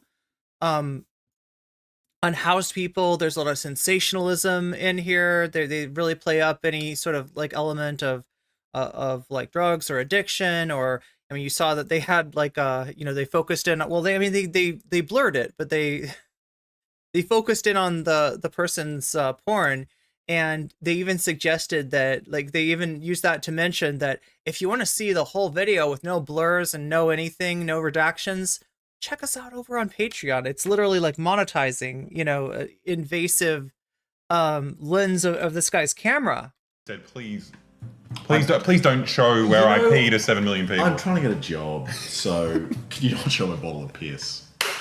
Might help me a little bit. Wait, what is he saying? People, you know, some people say pee. I'm not saving my pee. Okay. I just haven't had. But you know, some people do to drink it again because of the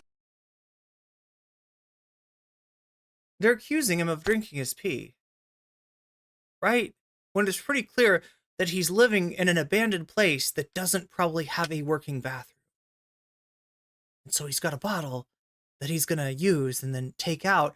And like, you know, he wasn't inviting company over. He wasn't trying to have this conversation.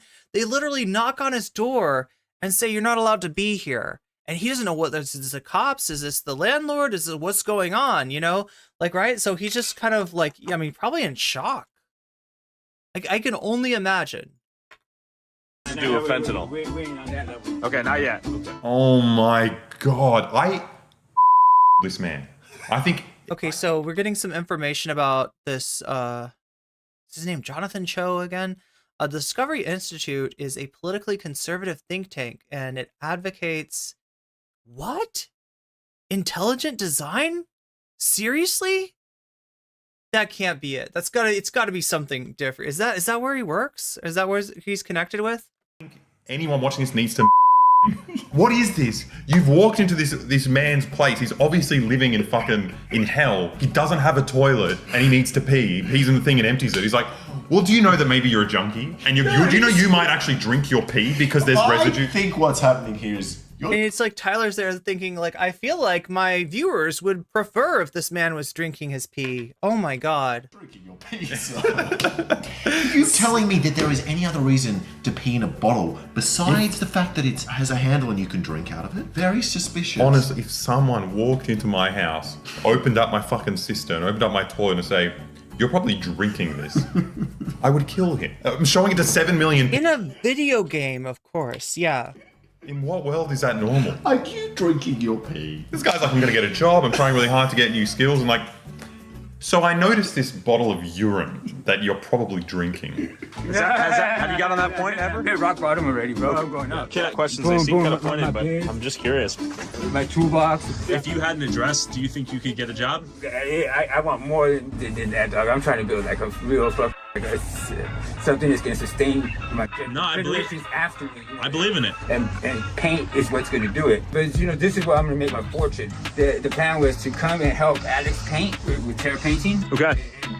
You know, it happened for like a month, but then someone broke into the van and stole a bunch of shit, so I got a chip on my shoulder, bro. This is an amazing man. This is like the complete opposite of what they're talking about. Someone who's homeless, he's trying his best to get out, and he's trying to help other people come out as well. Yeah. They walk into his house and they're like, I bet you're drinking your pee. Yeah, exactly. Drink it now. Drink it in front of us. Brother, thank you so much for sharing. Well, we now know you guys are at least straight. What? At least we know you guys are straight. So the porn on the wall is of women. So you walk into a homeless person's like... Is this real? Chat, is this real? Is he really asking, like, are you straight as in heterosexual? Or at least we know you're straight? Like, what the fuck? What is going on? What is actually going on in this video? Trying to help other people come out as well. Yeah. They walk into his house and they're like, I bet you're drinking your pee. Yeah, exactly. Drink it now. Drink it in front Pretty much. of us. Brother, thank you so much for sharing. Well, we now know you guys are at least straight.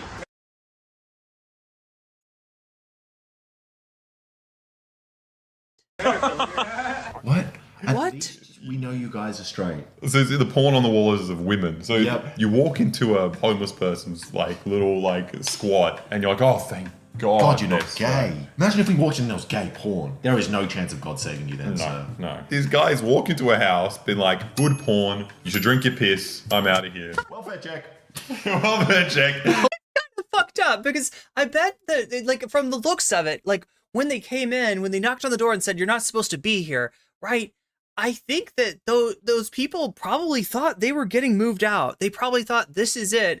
We're getting pushed out of here. You know, we're getting evicted from the one place we've been able to stay. And so there's probably some relief after they go, but it's just such a fucked up and degrading and dehumanizing thing that they do along the way where it's almost like, oh my God, like that's almost as bad, isn't it? Like, right? You insinuated that this guy was drinking his pee. You like examined their porn and complimented them on their taste. And I don't know, like what, that's so, it's invasive in a way that is revolting. The stink face that Tyler Oliviera makes on his thumbnails. Like, I feel like I am mentally doing that stink face right now. I am mentally soy jacking and pointing at Tyler Oliviera, pointing at, you know, at some homeless person. And I'm doing a bigger stink face than Tyler, okay? This is mega stink face. This guy deserves mega freaking stink face. Check out your titties and piss, everyone. Come on. I'm a journalist. I'm a normal journalist. Are you concerned about this right here, the propane tank? No? No, man. I done firefighter training. Like, really? I got a lot of skills, right? Sadly, only 11 days later, the motel burned down. One can only wonder how it happened and what happened to these guys. Oh my God, anybody from Seattle recognize that name?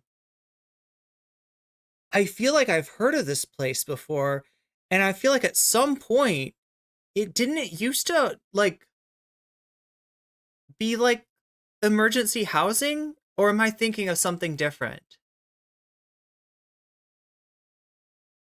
Like it sounds like it's abandoned now, but I feel like I've heard of this place, and I feel like I remember it being associated with like emergency housing. As we met. I don't know. I could be wrong.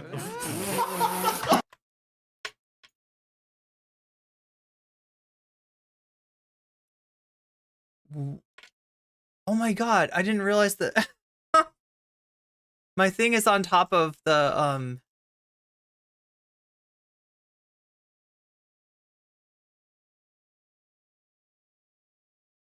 there we go. Omega Star says, oops. Some people are attached to feeling superior. Yeah, I mean, I feel like that's part of this poverty porn. Or I shouldn't call it that. Fuck, I'm sorry. I mean, this poverty tourism that he's doing, right? I feel like that's a key element, right? There's other stuff in there too, and there's definitely like a political axe that he has to grind. And you'll see that when I'm pretty sure you'll see that today. I'm going to try to show you, you know, what his political bone to pick he has is, in addition to the people that because essentially what he does, like you saw Jonathan Cho there, like that's one example, right? I feel like he's done this before where he brings on like an expert or something, and you can tell that he has talked to like people that go in, you know, the tunnels that he was visiting when he did his mole people video, that there are people that he's had conversations with, at least, that are you know, actually trying to help people out. But I really do not get the feel that that's what he's doing here. Not in the slightest. He doesn't give a shit. He doesn't care about that at all. I wonder what happened. Okay, moving on. Wait. Look what it says in the corner. The footage of the house burning is from the Cho show. Yeah. The news footage used Cho's. Thank you for the $1.99. Yeah. So that means he was the first. He was the there. first person there. For some reason, this place that got set on fire in fucking Seattle. For some reason, this Turning Point USA guy who was there previously and noted all the explosives around. Wait, he walked into the building and was like, We got propane tank right here. there's a gas canister there, there's a propane tank. Exactly. He pointed them out. And he kept doing that. He did that at the other fucking homeless camps. He likes to point them out because propane tanks aren't actually that much of a fucking burning hazard. Because you have to already have a really hot, unless it's leaking, but you have to have a really hot fire underneath one. To actually set that thing on. Yeah. So he's using that as a scapegoat. Oh, there's a loose propane tank. Crazy thing to have in a fucking house. Yeah, but how was he there? That actually doesn't make any sense. One can only wonder how it happened and what happened to these guys we met. After all the shit I've seen in this video, I'm going to say, just my opinion, not real, these guys burnt these men alive. I think so. This is doesn't mean they did it. I will say that the logic of YouTube videos does make it feel like that's what happened. Doesn't mean they did it, but I think most likely with the evidence we've seen, they burnt that house down, is what someone who believes that would say. Yeah, exactly. Pretty much. Well, it's not all bad. Not everyone's a homeless person living in agony. You know, some of us are high-flying, really important entrepreneurs. Like us. And if you're like us, you'll love the sponsor of today's video, Odoo. So you're running a business, but it's held together. Make management of starting with choosing online store for manufacturer business, then choosing one of the color palettes, adding the pages and features. even an idiot like me. Your first Odoo application is free for life with unlimited hosting and support, and you also get a free personalized... Okay, that might actually legit be a good deal. I'll have to check that out after this. Once we go in, it is treacherous. You're going to be dodging trash, garbage, drug needles. Oh, that's a given at these encampments. And then the traffic, man. It is just absolutely insane that the homeless are living right next to cars going 70, 80 miles an hour. Did he say anything about banning police here? No, he said Chaz or Chop happened. And 3 years now ago. Seattle is in total disarray. I love these videos where they go into like this place where some vague left-wing thing happened on a very small scale 3 years ago. And then they show something that looks like every single American city. And you see these socialists are the problem. It's like, I feel like this looks like what America looks like. Yeah. Forget about like the 100 other cities with insane homeless problems. This is why it's happening. This is Seattle specific problem. Yeah. Clearly, there are several people here right now. So if you see the propane tanks right there, that's obviously dangerous, right? Oh yeah, there are fires here at these encampments weekly. Sure. It's a total liability for this neighborhood. Okay. That looks like it'd do some damage. Okay, so where did they show where it comes, like where that came from?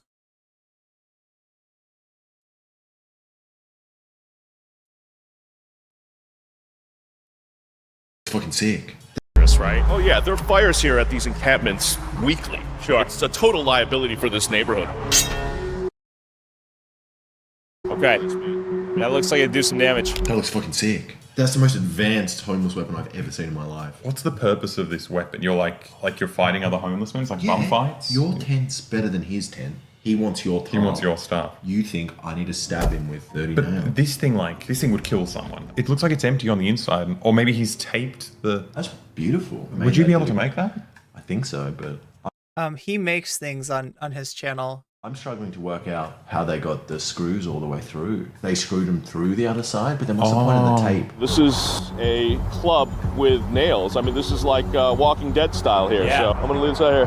Hey, what's up, brother? Hey, my name's Jonathan Cho, local journalist. I love just walking into people's houses. It's like, it's if you... Yo, what's up? What's up, guys? A journalist here. It's so funny. It's like, if you do that to any person who isn't homeless, you're gonna get a very aggressive reaction. Especially in America, where there's like laws that you can fucking shoot someone if they come into your house. If you did this in like some random rich person's house in Texas, you would die. But also... Yeah, M85, nor indeed. Imagine living in America where you have any guns you want, and then you find a baseball bat with screws sticking out of it. And you're like, this is crazy. What would these people are savages? They can't afford a fucking AR-15. Hey, what's up, brother? Hey, my name's Jonathan Cho, local journalist. I just want to introduce you to my friend Tyler. Is that for you guys to protect each other? Is there conflict out here? You know, there's always conflict, bro. Do you use anything out here? Like fentanyl or anything like that? Yeah. And as we talked... Wait, so is that like the second question he asks? Tyler. Is that for you guys to protect each other? Is there conflict out here? You know, there's always conflict, bro. I don't get that he knows what they're talking about. Also, look, if somebody had like an actually effective weapon in that camp, they would maintain control over it. They wouldn't like right, if shit is so dangerous that you got to have like a club with screws sticking out from it, right, to protect yourself, you're not like setting that thing aside. So how this doesn't make sense. Something here stinks. Something here is bullshit. Do you use anything out here? Like fentanyl or anything like that?